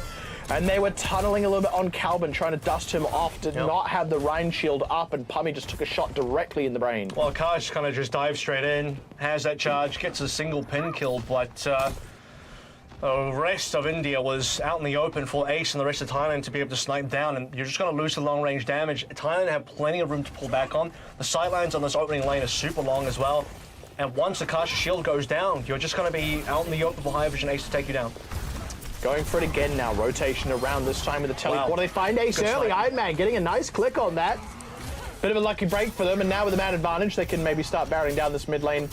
But more, they have to wait for the card to catch up to them though. Ace is swapped. Okay, they want some shield break. This is actually not bad from Ace. Yeah. Because otherwise you do have to kind of wait for the shield from a cast to drop here. You can be more active in helping drop that shield in the first place. And allowing High Vision as well to get in on that action. Still very effective on the range, and you can defend yourself up against any sort of aggression by sliding away. So I respect that from Ace. This is one of those things that you do get in World Cups as well, as you get teams who have a little bit of a pocket pick, a niche composition that they pull out. India with this Ryan comp. They do lose Captain Prash, by the way. He will be able to get back to the team quite quickly, though. As the one upside, reasonably close spawn and on the Lucio. Windows available, both teams. Whew. Iron Man having to go Ice Cube about it, a little bit low. Pummy, oh, High Vision just snakes the final shot through. Ace does go down to a 5-strike, but High Vision finding Iron Man as well. So no DPS is available. Akash gonna have to charge back to try and get to the team, and nope, get shot in the back on the way. Will not be able to regroup. 2 minutes now elapsed, only 2 minutes remaining for India. We do have Photon Barrier available for Pummy. I think the Sim is an interesting choice in this. And yeah, you do need some rotation. You do need to be able to kind of TP in, find off, not necessarily off angles, but just an angle into the stack of Thailand generally. Take a little bit of high ground there, but beyond that, you struggle in this matchup because who are you really shooting if you're Pummy? You're just spamming right clicks. They want Calvin again. Calvin looks like he got pinned there. Isolated, there we go. One final cancel. shot from Iron Man will do it. And yeah, as you said, cancel the ultimate. That's a great start. Now Ace as well. Nice light wall. Photon Barrier will allow the cat to come across. So India finally getting a little bit of movement. Finally getting a little bit of progress. And now seeing if they can fish for more. Akash going deep in. Ooh, the fire strike didn't quite catch Kali. The immortality field deployed by Apudo. They weren't able to finish it off in time. Optimistic indeed does still get the charge kill. They're just trying to create this forward space. They don't want to have to play all those angles around B. Calvin's now swapped over towards the Ram, so a little bit more ability in the front lines. And this is Thailand changing their game plan quite significantly to adapt to what India is doing, who are currently solo pushing along. I respect the ultimate coming through from Pummy earlier as well, because it actually cut off Vision and LOS from the healers of Thailand. Ace just eliminating the car wash beams there. Trying to get shots across onto Pummy as to pull back. They're all hiding behind shield one there, pillar. cowering with the immortality field there. And now it's gone. Ace going deep in for abs. Might have overextended though, and Akash does turn tail and find him back. Calvin on the front side of the fight has been able to take out both DPSs. Now Akash just hanging back with Captain Prash, and they've got to play these angles once again. This is exactly what they were trying to avoid. A couple of wayward shots coming through from Ace there, and the extra time allowed Akash to just jump in and get the pin. And with that, Akash also goes in the low ground and gets away. However, India lose that fight. Bit of expenditure coming through from Thailand to enable the play. Blizzard time from Iron Man. Could work out, but you'd have to safely rotate into Thailand here. And that's the tough part because And there's a chance to defend. You got Ace and High Vision just pummeling you the whole way up here. Just makes that a little bit more difficult. Akash has been very bold with these charges though, could yet find something. Calvin nearly ready with an annihilation. Akash super low. They're having to work double time to top him off. Here we go. Going to go ahead and commit a sound barrier. And they've got a very nice blizzard. They find Calvin as well with it. And that's going to open the door for them. Akash finally going down, but far too late in the day. 2 minutes on the clock as the cap comes across. And now as we come into the final section, I actually think this is where the Reinhardt might really start to shine. Yeah, possibly. You'll still have to do some rotations up and down. This is where I think maybe keeping the Sim 4C makes a bit more sense. Symmetra on A and B struggle a little bit more, but Symmetra on C I think starts to get much better. Thailand swapping their composition significantly. Both DPS are swapping. Supports are swapping as well. Holy, Calvin already had the Ram from a little bit earlier on. And what a play from India to be able to drop that Blizzard in, catch two. Akash stays alive, they've bursted out the trance earlier. Calvin, aggressive with the annihilation, but he eats an Earth Shatter and a charge and is down. An ultimate for an ultimate. The Photon Barrier also committed here. They need to see if they can pick up another kill. There we go, they've found Ace. No more Immortality Field, of course, for Thailand, by the way. So, much easier to confirm some of these picks. High Vision drilled down. India starting to really pick up some momentum. Yeah, they're doing great now. India are making up for a lot of time. They struggle a little bit on A, but after that, it's been quite a bit more comfortable. There's the 4 TPs now. They can also reset the TP and work that over towards the pool side as well through the window. But at this stage, Thailand is so far behind that India don't have to worry about that high ground.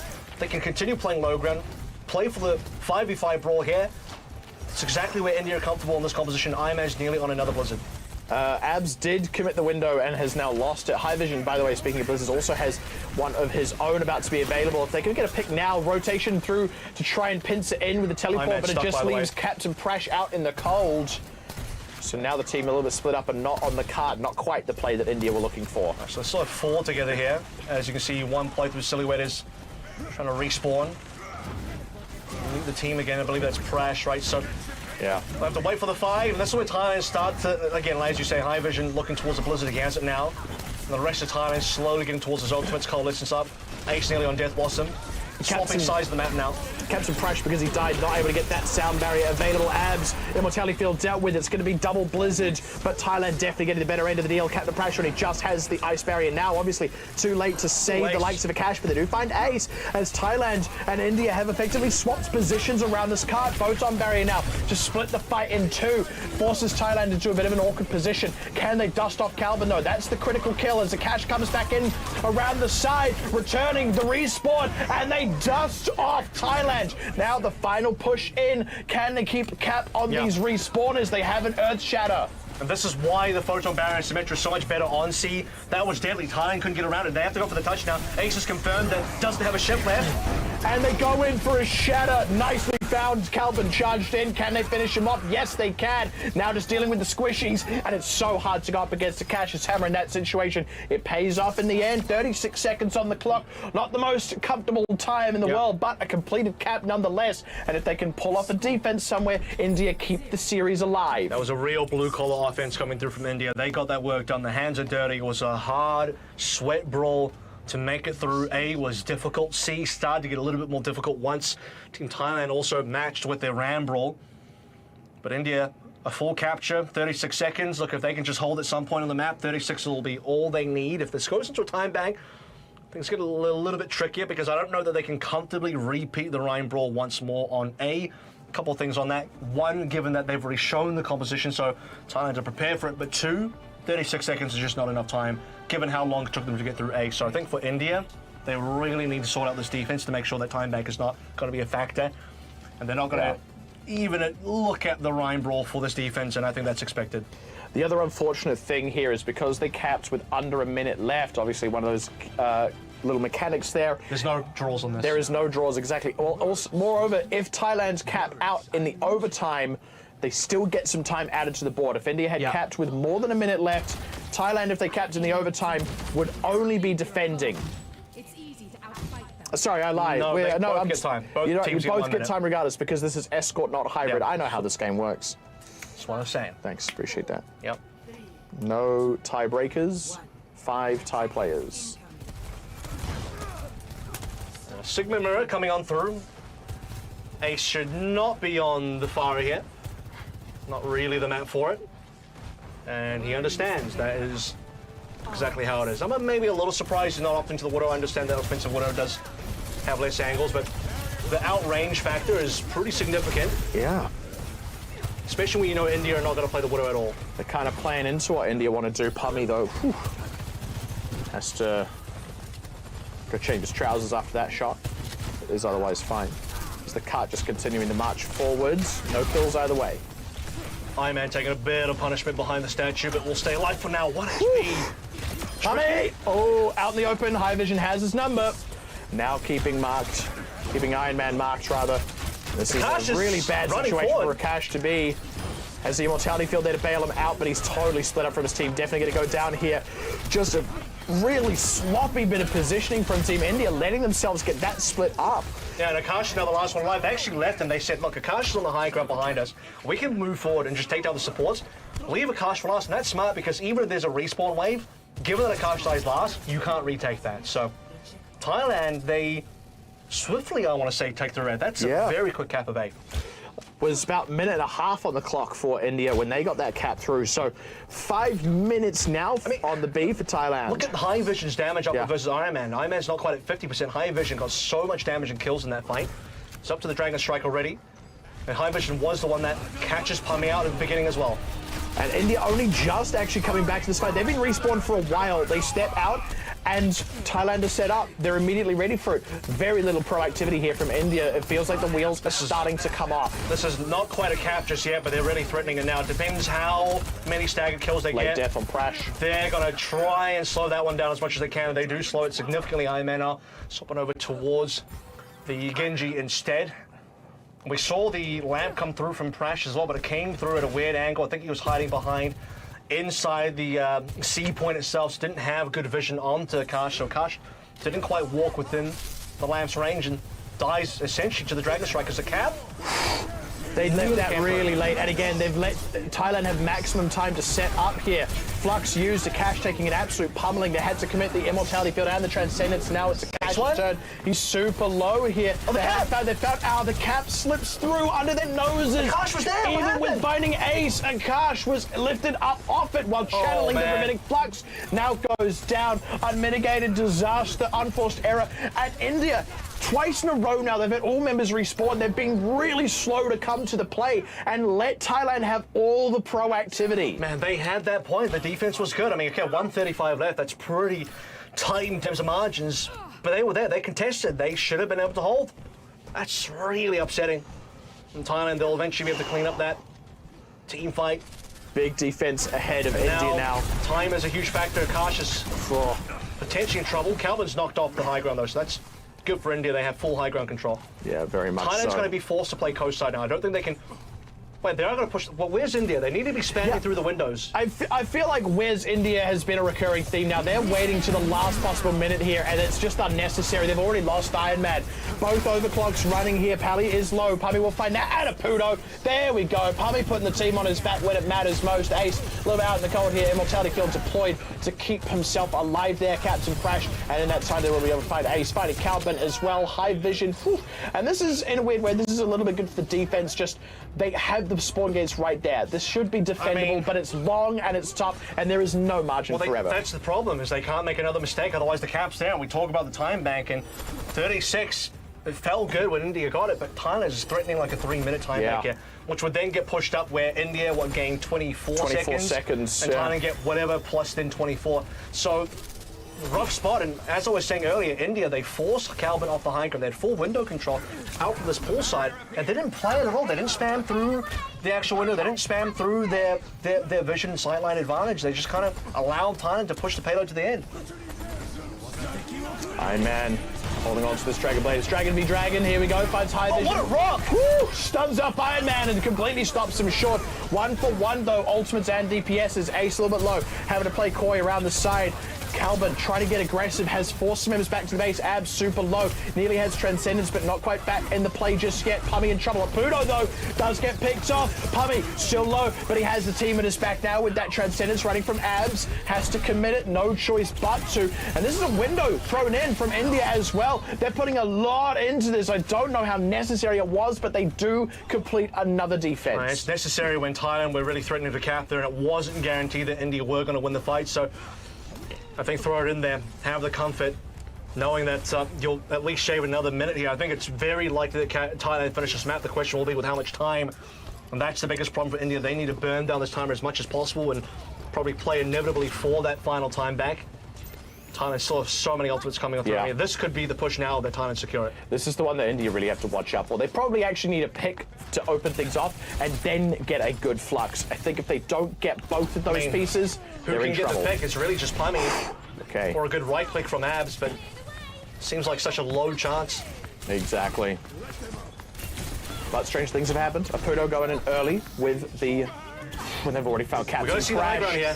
The Flux not really finding much, forces out the Transcendence. Abs already picked up as well, and India up a tree without a ladder about now. Apudo, Immortality Field, he's still low though, could well go down, does in fact go down. Is this the beginning of the recovery? Akash, no, he's down. The only kill they've got so far is Apudo on this defense here, India. Respawners coming out, Pummy does find high vision. Iron Man though, down. Captain Prash may be the one who has to jump out to contest in a second here. Flux from Calvin to keep people off the cart. So many kills coming through. Rez on Iron Man, but Abs trades his own life for it, and Iron Man just just out in the cold here, stuck up against Calvin. There's no way for him to deal with that. Remember, Akash coming out on a wrecking ball just for the stall potential at this point in the game. Is to burn down the clock to try and make that time bank as even as possible.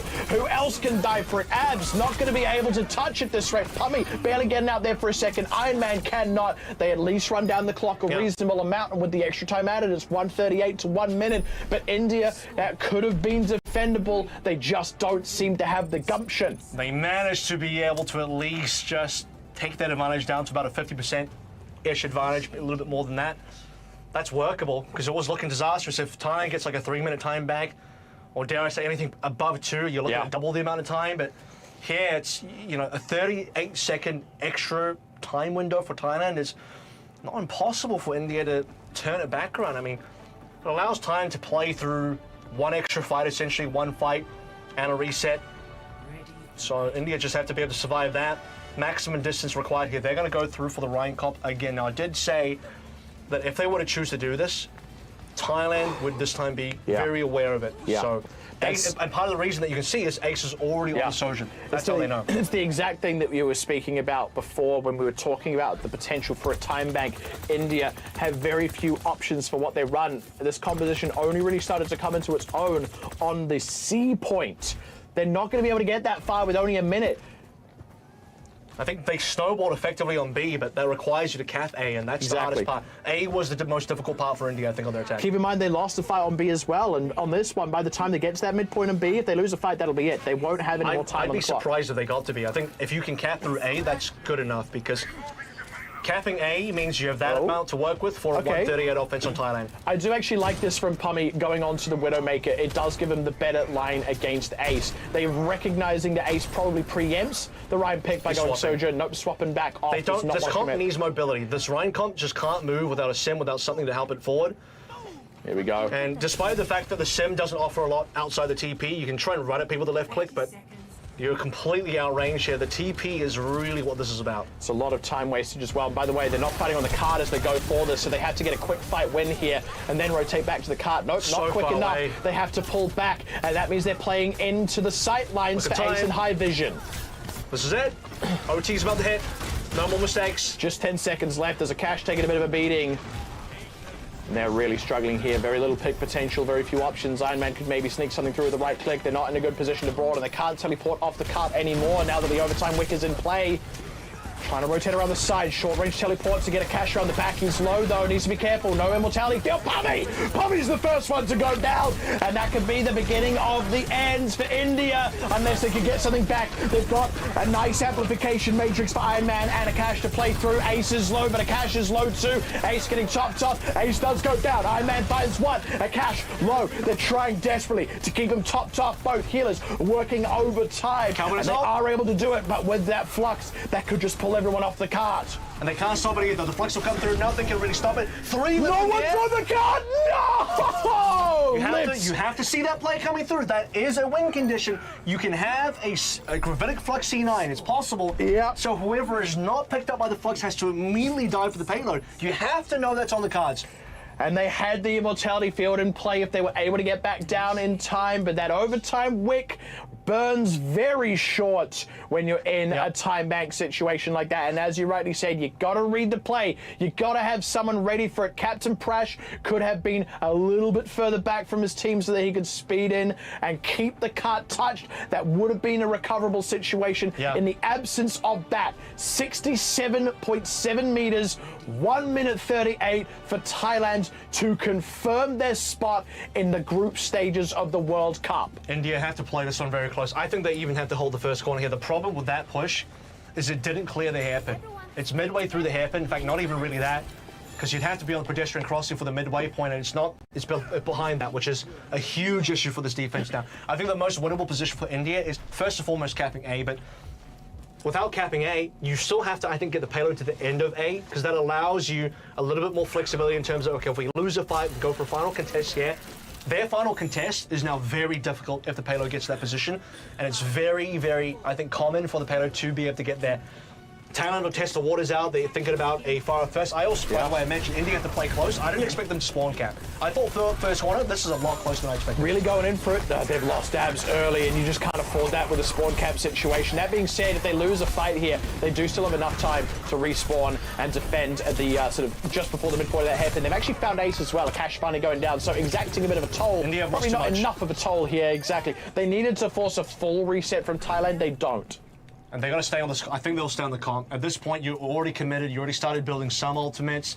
Some of them, it's not that much. I mean, you're 37 on Iron Man, but still, first ultimates coming online is super important. Ace is going to stay on the fire. That's interesting. But at the same time, India don't have a lot of range.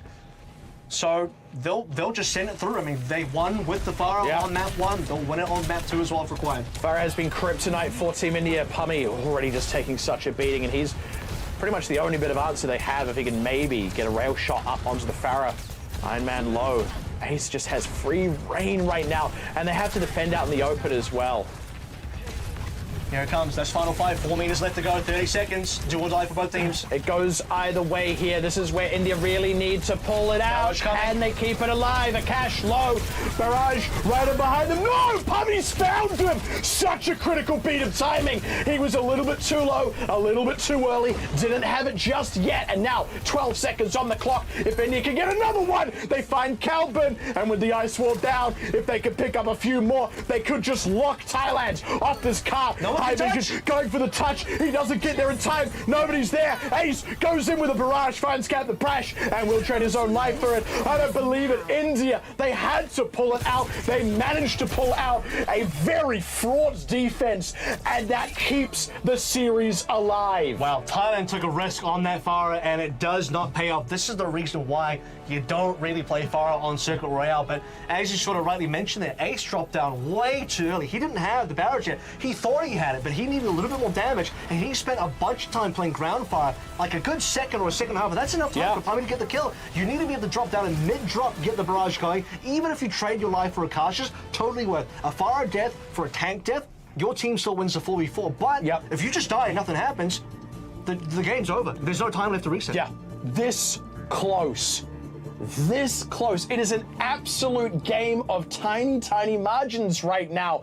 And I mean, that's exactly it, right? If that play had gone slightly differently, if the barrage comes out, if the cash goes down, even there's a world where Ace actually lives in the end, but those slight, tiny little bits have such a huge impact. And I gotta tell you, if we go to push and India pick up the win and Thailand know that they could have had it, they will absolutely be kicking themselves. Domino, that was a fantastic map. What are your thoughts? I'm shocked by the level of experimentation of compositions that we have just seen. I do not, I think it was very risky. I do applaud India for playing the composition with the Symmetra and the TPs and that, but oh man, this is not the time to be experimenting. This is not the time to be pulling out Farahs when you know you shouldn't be doing them. This is not, I'm very shocked. I agree with you guys. I think Thailand's going to be kicking themselves. Like, I'm not surprised. I'm not sure why they didn't just play the Sojo on Hanzo or the Hanzo Widow. Like, play what is safe, play what you know to get you across that line. So I'm shocked. I'm interested to see what happens in push now. Yeah, and well, can be no ties in push, unless I suppose nobody touches the robot at all, but that's not going to happen, which means we are definitely crowning a winner after this. And as we've already kind of said, effectively whoever wins this is going to qualify. Thailand have a guaranteed qualify. India, they just need to, I believe, pick up one last win after this against Singapore. So it's all to play for. Someone's got to walk away with it. They've done the groundwork to keep it competitive here, India. Can they confirm? Find out after the break.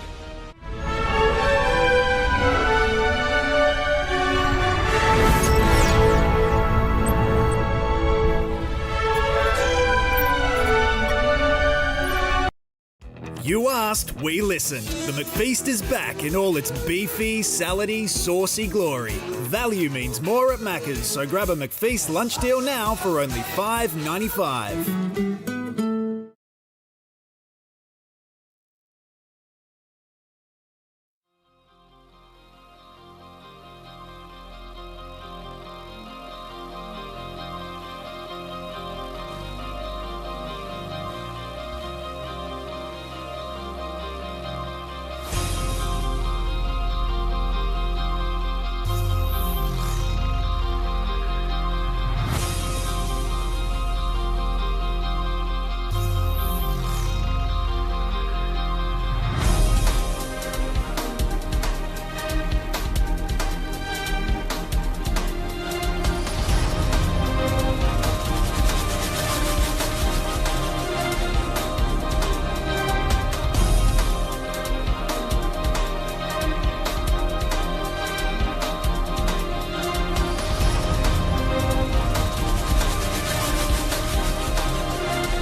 I hope you bought your running shoes because we're in for an absolute marathon here. This is one of the few games I've actually had that has gone all the way to a map 3, all the way to a push. It is, of course, Thailand versus India, and the winner really takes it all here. The winner will qualify, almost guaranteed.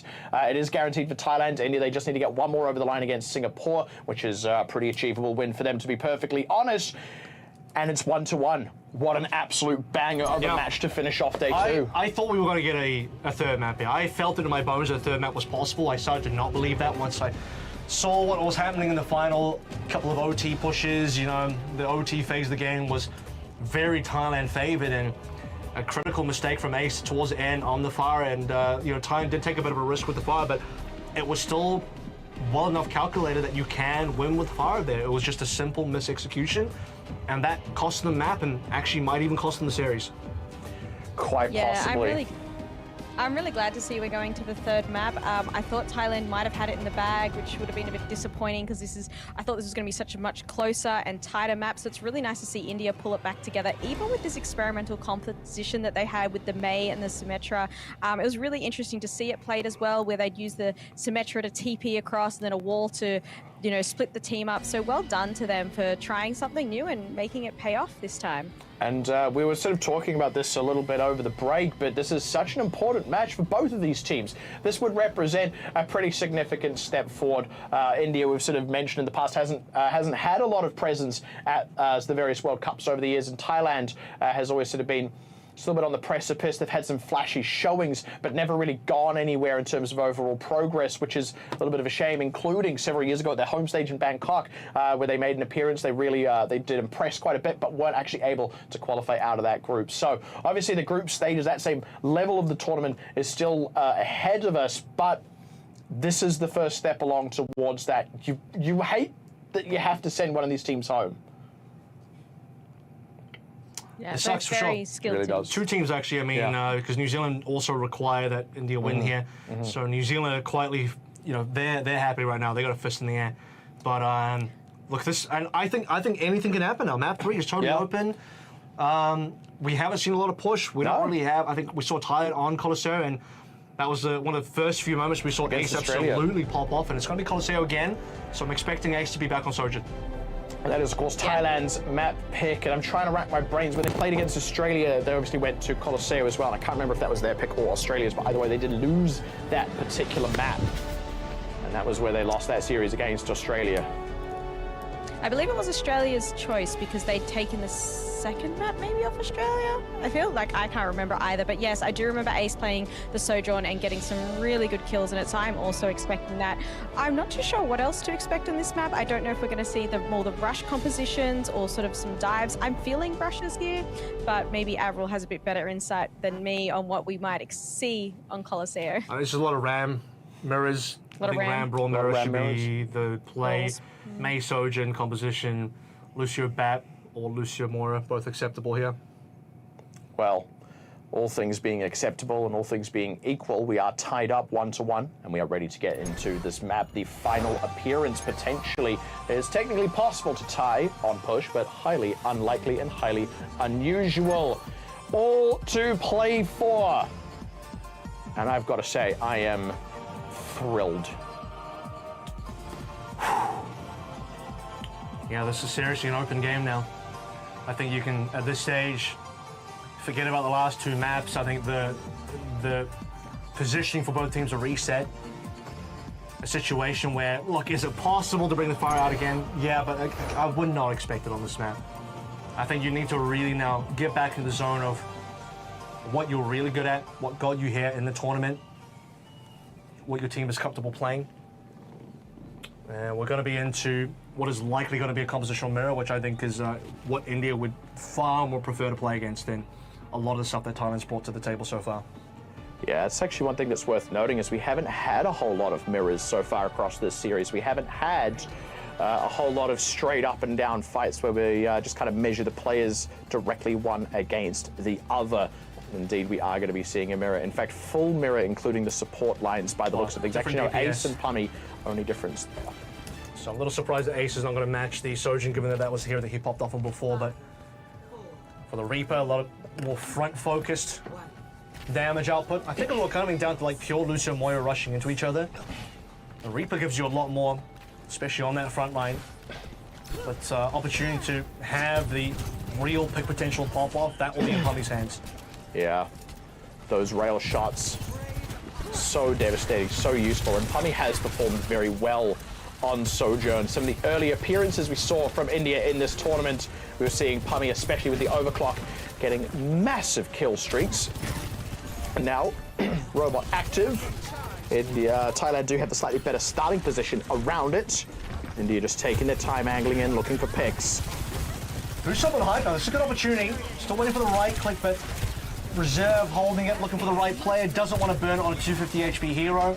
Looking for someone in the back line. Finds and Ace. he's got Ace. There we go, and not able to slip away with that Wraith form was Ace. High vision also still very low. Calvin taking a lot of heat and just getting full pressure on now, charging them up and dropping the right clicks wherever plausible, wherever possible, collecting the kills. First fight will go the way of India. First little bit of progress. 4K for Pummy, looking for the 5 now. There we go. Nope, Akash has it. Well, they got to get rid of it quick, as otherwise Zaputo's going to delaying the actual capture here. So, India take away our first fight, and they are going to take a massive advantage on ults as well. Look at that. Basically across the board, I think, okay, Pally's going to get the cold lessons first. Akash, reasonable lead over Calvin. And Iron Man and Pummy just running away with the ults as well. This is exactly what India need. They put in the hard yards to keep their tournament hopes alive across Circuit Royale, and this is the kind of start they're looking for. Double coalescence, Abs and Pally both. Calvin getting aggressive with the Annihilation, but Iron Man throwing down the Blizzard to slow things out. Sound barrier first from Captain Prash. Now Pudo choosing to match in the cash his own Annihilation, but he's low. He's going to go down here. High Vision holding on to his Blizzard as they collect up Pummy and Captain Prash. Thailand didn't find much with their ultimates, but India didn't really find much with theirs either. Well, both teams used the sound barriers there, so we had a lot of ult resetting. The extra ult that came through from Iron Man should have been securing it for India. HiVision even held on to the Blizzard. But Thailand caught Akash. Akash annihilated. Wall comes through, HiVision completely locks him out for the rest of the team, and that was the opening effect that snowballed Thailand's ability to win the fight, and now in a much better position. Oh! The shots across, the overclock running. Pummy, I mean, Akash is getting the kill credits here, but it's Pummy who's laying the damage down. That was a very important turnaround. India leveraging the one tool they still had at their disposal. And HiVision was the one tool that Thailand needed to be able to use as well, but was the first dead in that fight. And it's kind of what I'm talking about, the power overclock, the power playing Sojin, Pummy on that Sojin in particular, has the ability to pop off, take the team's fate into his own hands, and now Thailand's going to have to use the Blizzard off defensively rather than offensively. Options.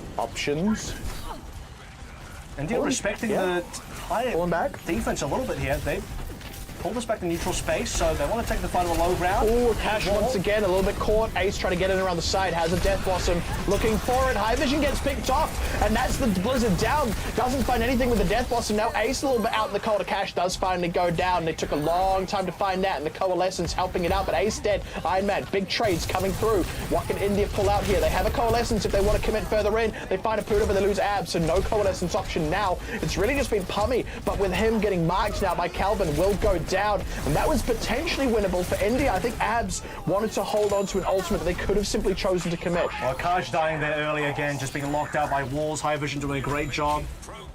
The Blizzard certainly is able to help that. Calvin having no opposition on the other end as one tank versus zero. Thailand have a huge advantage. Deep again.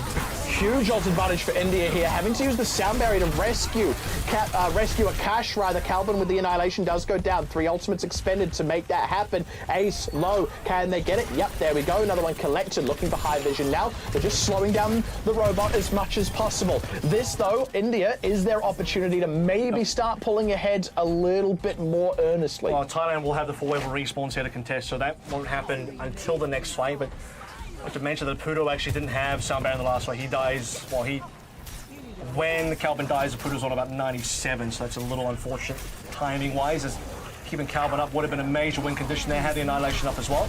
Ooh, Pudo dies to the overclock. The rail shot from Pummy, and I was about to say, Pummy with that overclock has been such a force to be reckoned with. Calvin and Ace both finished off as well with super low, and that's the one that India really need. They did the groundwork in the previous fight. They confirm it in the next one, even though they didn't get that much value out of the overclock. Nice stall there from HiVision. They will get a little bit more progress now. Because you're in the sort of situation where Thailand can actually play this 4v5, and even then, HiVision's not that far from respawning. The camp is unlikely to come on through. Yeah, they're contested already. This is great from Thailand, despite losing the fight. And the sound barrier available. Nothing really here yet for India. Coalescence is near. India They've actually taken control of the robots. Yeah, India backing way out. Long rotation back into a neutral fight India here. didn't want it. They should have stayed in just to force ultimates. I think India should have played the fight. Yeah. Get the 2 support ultimates out. Even if you lose that fight, you force resources. And then Thailand would have to re-push this distance anyway, so they've basically done exactly what would have happened, but Thailand had 2 extra ultimates. Needlessly conservative and not in a good way, and there we go, double Coalescence, but Iron Man, the first to go down, not enough health. No counter picks just yet. India nearly had themselves a sound barrier as well to potentially match a Pudo, but Pummy is super low, will get shot out of the sky there, and that's a really tough one. Losing that in the neutral means Thailand will be able to even up. Could have a late death here if they don't rotate out in time. Yeah. Tell you what, though, the ultimates are far better for Thailand, and this is where things get really good. They got to save ultimates to gain payload control. They only use the Coalescence to start pushing, and now Thailand can win with this 3 ults, plus the extra Annihilation coming online. They get the cap. This could really be the moment where Thailand starts to pull ahead. It's going to be a very close one. Early sound barrier from a Pudo. They're locked out by the ice wall, so they get nothing out of the first ultimate. The Death Blossom nicely done. Now it's HiVision's turn, but there is a sound barrier. Captain Prash. Nope, it's Abs the first to go down. Akash was getting low. Nearly has the Annihilation, but just not quite. They've had to back away. They've had to let the Cash go. They're still trying to contest. Akash is still alive. Has a little bit topped off there, and has an Annihilation. They've lost Iron Man. They find HiVision, losing Captain Prash. It's all over the show. A Pudo low. They've still got Pummy in the mix with an overclock. No, goes down. Calvin has that sorted. Ace back in the fight as well, and Akash just not getting much out of this Annihilation. The cap about to come across. That's Thailand. Only 3 minutes on the clock, pulling ahead, and India still actually waiting for respawns to force Thailand off. And Thailand might just back out here. They've done enough. They don't have to fight this any longer. They know they're at a 4 spot, and that's going to be the call. Thailand, they're going to exit. They got the cap. That was a minimum viable product for them, and they achieve it. India, man, they did a great job keeping Akash alive. Maybe a little bit of fumble by Thailand not to get the kill. Yeah. But they can't stop the cap. It's a good start, though, for India on what is a long recovery, but losing Iron Man, and not a great angle here for Pummy, locked out by that ice wall, and those ultimates available for Thailand. India just starting to run out of steam more and more in these fights. They're starting to get too desperate. They're starting to get too aggressive, and Thailand are just playing ring around the rosy with them. Payload is contested from the bridge, and now it is seeking movement again. Once India fully respawn here, Thailand can once again just leave the payload. They're just going to sneak a few meters in, look for the 75 plus, maybe threaten the 80, and then back out. Yeah, there we go. Here's the rotation away, and it's just running down the clock. It's starting to get dire for India. 2 minutes is just enough to do it, but they have to basically win every single fight from here on out to pull back ahead in progress. They're going to make India force to spend ult, but it's going to get expensive for India. Everything's probably going to get spent here. And it's exactly what India should have done a few fights ago, as you pointed out. They could have forced ultimates out of Thailand. Instead, they pulled back to a neutral. Oh, Thailand winning. Oh, they're really committing in because they found the kill on Iron Man. They were low. Apudo went, I got an ultimate. We can stay in this. They found Pummy, though. They've lost a couple of members. High Vision looked to go down here. Ace died earlier. Don't think he's going to rejoin. But again, they're running out the clock. They're burning as much time as possible. I think that was actually kind of worth from Apudo. They really start to turn the fight around. There's a good chance they actually win that fight. And now Thailand, as you sort of mentioned, pull the timer back a little bit more. 120 left to go. The 30 meters to catch up is possible by India, but they got to win several fights to get there. And it's been difficult for India to be able to get those through. The good news for India is they didn't have to pull through the extra blizzard. That's going to be to India's benefit. Ace hiding here, reveals positioning. Okay, does force out the Ice Cube. They're just getting on top of Iron Man. Look at that, already drilled down. Nemesis, Annihilation rather, running from Akash. Captain Price already using the sound barrier. They're just making no headway here. Not enough damage out. Iron Man being dead. That's twice in a row he's not been able to commit a blizzard. Less than 45 seconds on the clock and not enough progress for India. We've reset to the neutral with Thailand back in control. Thailand will throw this payload all the way back into, I think, even the bridge area. Yep. India's going to go over towards a Doom. This is very touch and go. I mean, it's desperation if I've ever seen it. Thailand's going to forego the payload, so they could have probably pushed that slightly further, but they'll just leave it out in the open there. Yep. Play the final fight in the concourse. Hiding a lot of play. Okay, they're not really hiding, but they are just sort of playing around the glass area. Looking to Pummy to pull through for some big frags. They got to get 2 in a row. Ice balled out again. It's just such an easy mark there. Still getting the shots across. Hasn't quite found enough damage, though. High Vision does go down. It's the Blizzard already committed as well. Ace having to go Wraith form here to reposition. Is in trouble. Apudo low. India looking a little bit scattered, but there's a lot of low members on Thailand that they can get pickings on. Apudo low. Iron Man has held on to this Blizzard, and that's looking to pay off for them now as they collect up Apudo, looking to find Calvin, looking to find Pally. They've got the overtime running, which means they have a chance. They have to win the next fight and possibly another after that. Calvin does self-stagger slightly, and OT respawn times being as long as they are means that Thailand's going to have to spend a little bit of time regrouping. Coalition's battle to come through. India about to threaten the cap. This will be the fight to threaten the cap, and there will be possibly one more fight after this. So India within 2-fight territory here.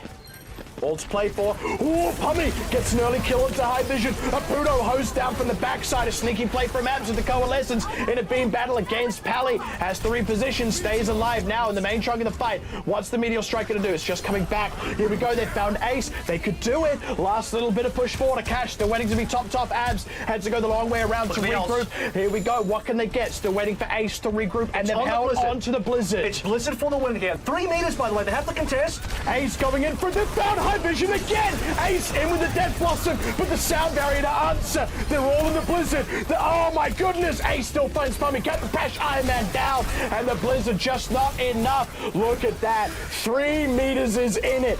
Down all the way to the last. Thailand surely tested. India not quite enough. Congratulations to Thailand. Thailand will be tested, but they won't be bested here. They've made mistakes on Circuit Royale. They make up for it on map number 3 on Colosseo. It ended up being their map choice. They didn't put Ace on the Sojourn. They believed in the Reaper. They believed in the pure team play aspect of it. And it was a final fight with 3 meters between winning and losing. And Thailand will just be able to get it done. What a series. What a final map to end it on. I mean, good grief.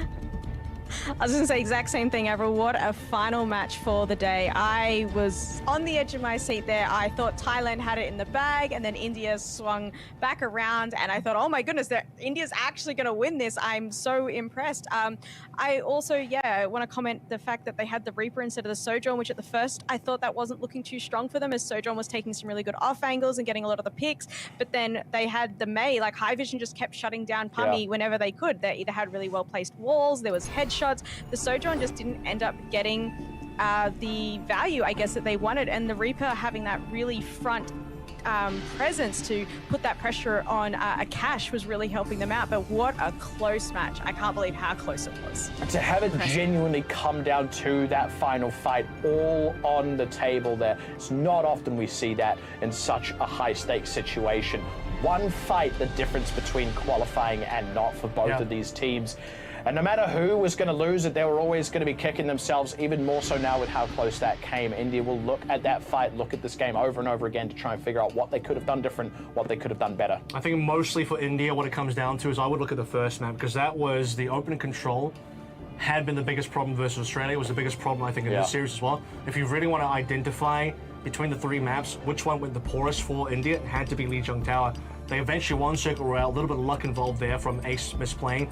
But then Coliseum was a very tight map, also winnable, but a good performance from India. It was just the Lijiang that seems like an outlier to me in terms of India's performance. Really, I mean, you can only say it so many times, but just an incredibly close series. But I think a well-deserved win by Thailand.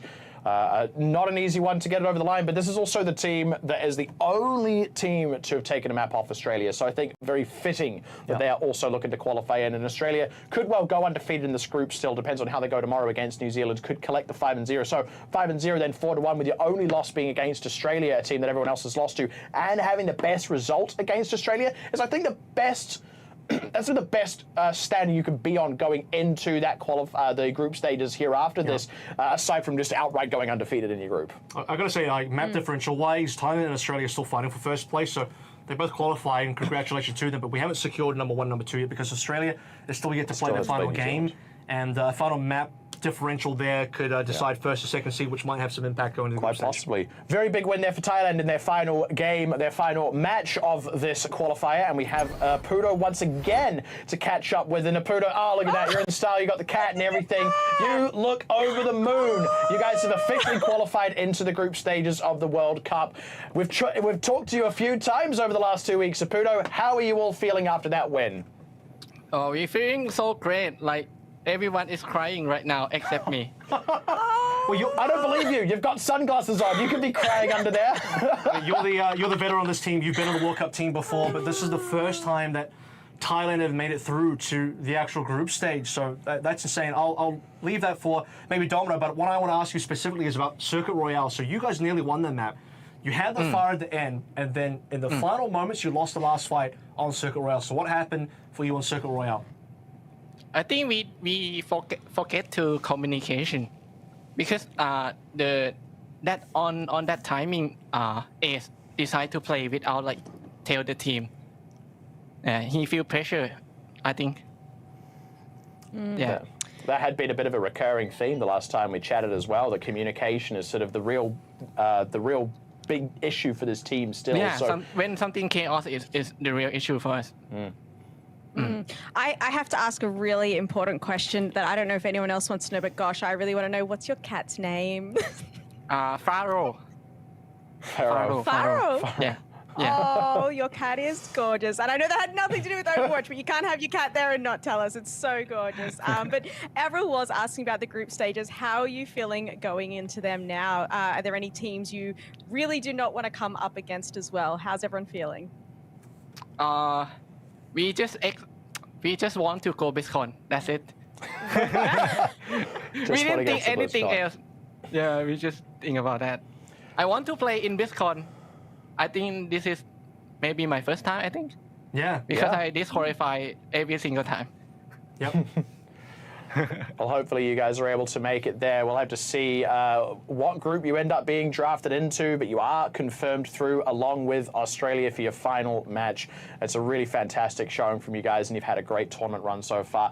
Congratulations once again to you, Wapudo, and the rest of the team. go and have a well-earned celebration, and hopefully we'll get to see you at BlizzCon. Thank you. Bye-bye. So regardless of whether they go to BlizzCon or not, they will be heading to the LAN stage. They'll be heading to America in any case. And the group stage will be, I believe, taking place before the BlizzCon. So they'll be there anyway. They'll whether Apuda plays in front of a crowd at BlizzCon, still up for debate in terms of who gets it out of the actual group itself. But they're going to be there. They're in America. They get to attend BlizzCon. But the goal for them would be nice if they could also get to play in front of the crowd. Be in the stage rather than in the audience. And, wow, what an absolute outcome. And what a banger of a day we've had as well. 2 teams qualifying out today. That's exactly what you want to see. And with that, you see Australia 4-0. Mathematically, they are guaranteed through. Only 1 match to go for them against New Zealand. Even if they lose that, they're still through. The only thing that could change is potentially whether they are first seed or second seed against Thailand there, who themselves 4-1 have played all of their matches. They're the only team so far to have played all of their matches, and they are also through. The real heartbreaker for that is that match eliminated not only India, but also New Zealand. Obviously, Malaysia and Singapore were already mathematically eliminated at the start of the day. Yeah, there's only a +1 map differential here for Australia, so obviously if Australia win 5-0 their first seed, but if they lose to New Zealand, it could get a little bit tricky on the standings there. There's a real chance that Thailand sneak away with the first seed, so despite losing to Australia earlier on, the map differential is close enough for Thailand to still be first in the group. Well, there we go. And, well, this is going to be a really tough one. It's time for the Macca's Play of the Day, and there were a lot of great plays today, so let's take a look at which one it is. And here we go. It's a cash going in late. This is on the final bit of push for India to cap on Circuit Royale on their attacking half. And this was really solid, finally getting it over the line to the point where this team comp had really started to come into its own. They ended up winning that Circuit Royale map, as we just saw. Very close affair, and then also going quite close all the way on Colosseo as well. I have to say, all things considered, India should be extremely proud of their performance, not just in that match, but across this entire group stage. And it's not quite done either. As much as we're not playing for keeps, we're just playing for japes. Let's go ahead and take a look at what we've got on the docket for tomorrow. India versus Singapore. They'll get one last hurrah to maybe have a win, a little bit of a pat on the back, feel-good moment to close things out after failing to qualify today. And then the classic Trans-Tasman rivalry. There is absolutely no stakes in this one. It's all just for fun between Australia and New Zealand. As it is for Singapore and India, it's a full fun day overall. We've qualified and eliminated everyone, but we've still got the 2 matches to play on through for a little bit of extra rivalry and some, I think, respect in those games as well. Always fun to see, and, well, could still see a Trans-Tasman upset between New Zealand and Australia, and as we mentioned, it is actually technically possible for on-map differential Australia to lose that match and actually end up the second seed out of this group. Yeah. Any final thoughts of the day from you, Domino? No, I think you guys have said everything that needs to be said, and I think it's going to be a really fun, chilled day, and so I'm looking forward to it as well. I too am quite looking forward to it as well. I'm going to wear my Hawaiian shirt. I'm going to have a coconut with a straw in it. I might even get a nice little umbrella. It's going to be an absolute blast, and it has been an absolute blast today as well. That's going to do it for us for tonight. Thank you very much for tuning in. Thank you very much again to Macca's, and we'll see you tomorrow.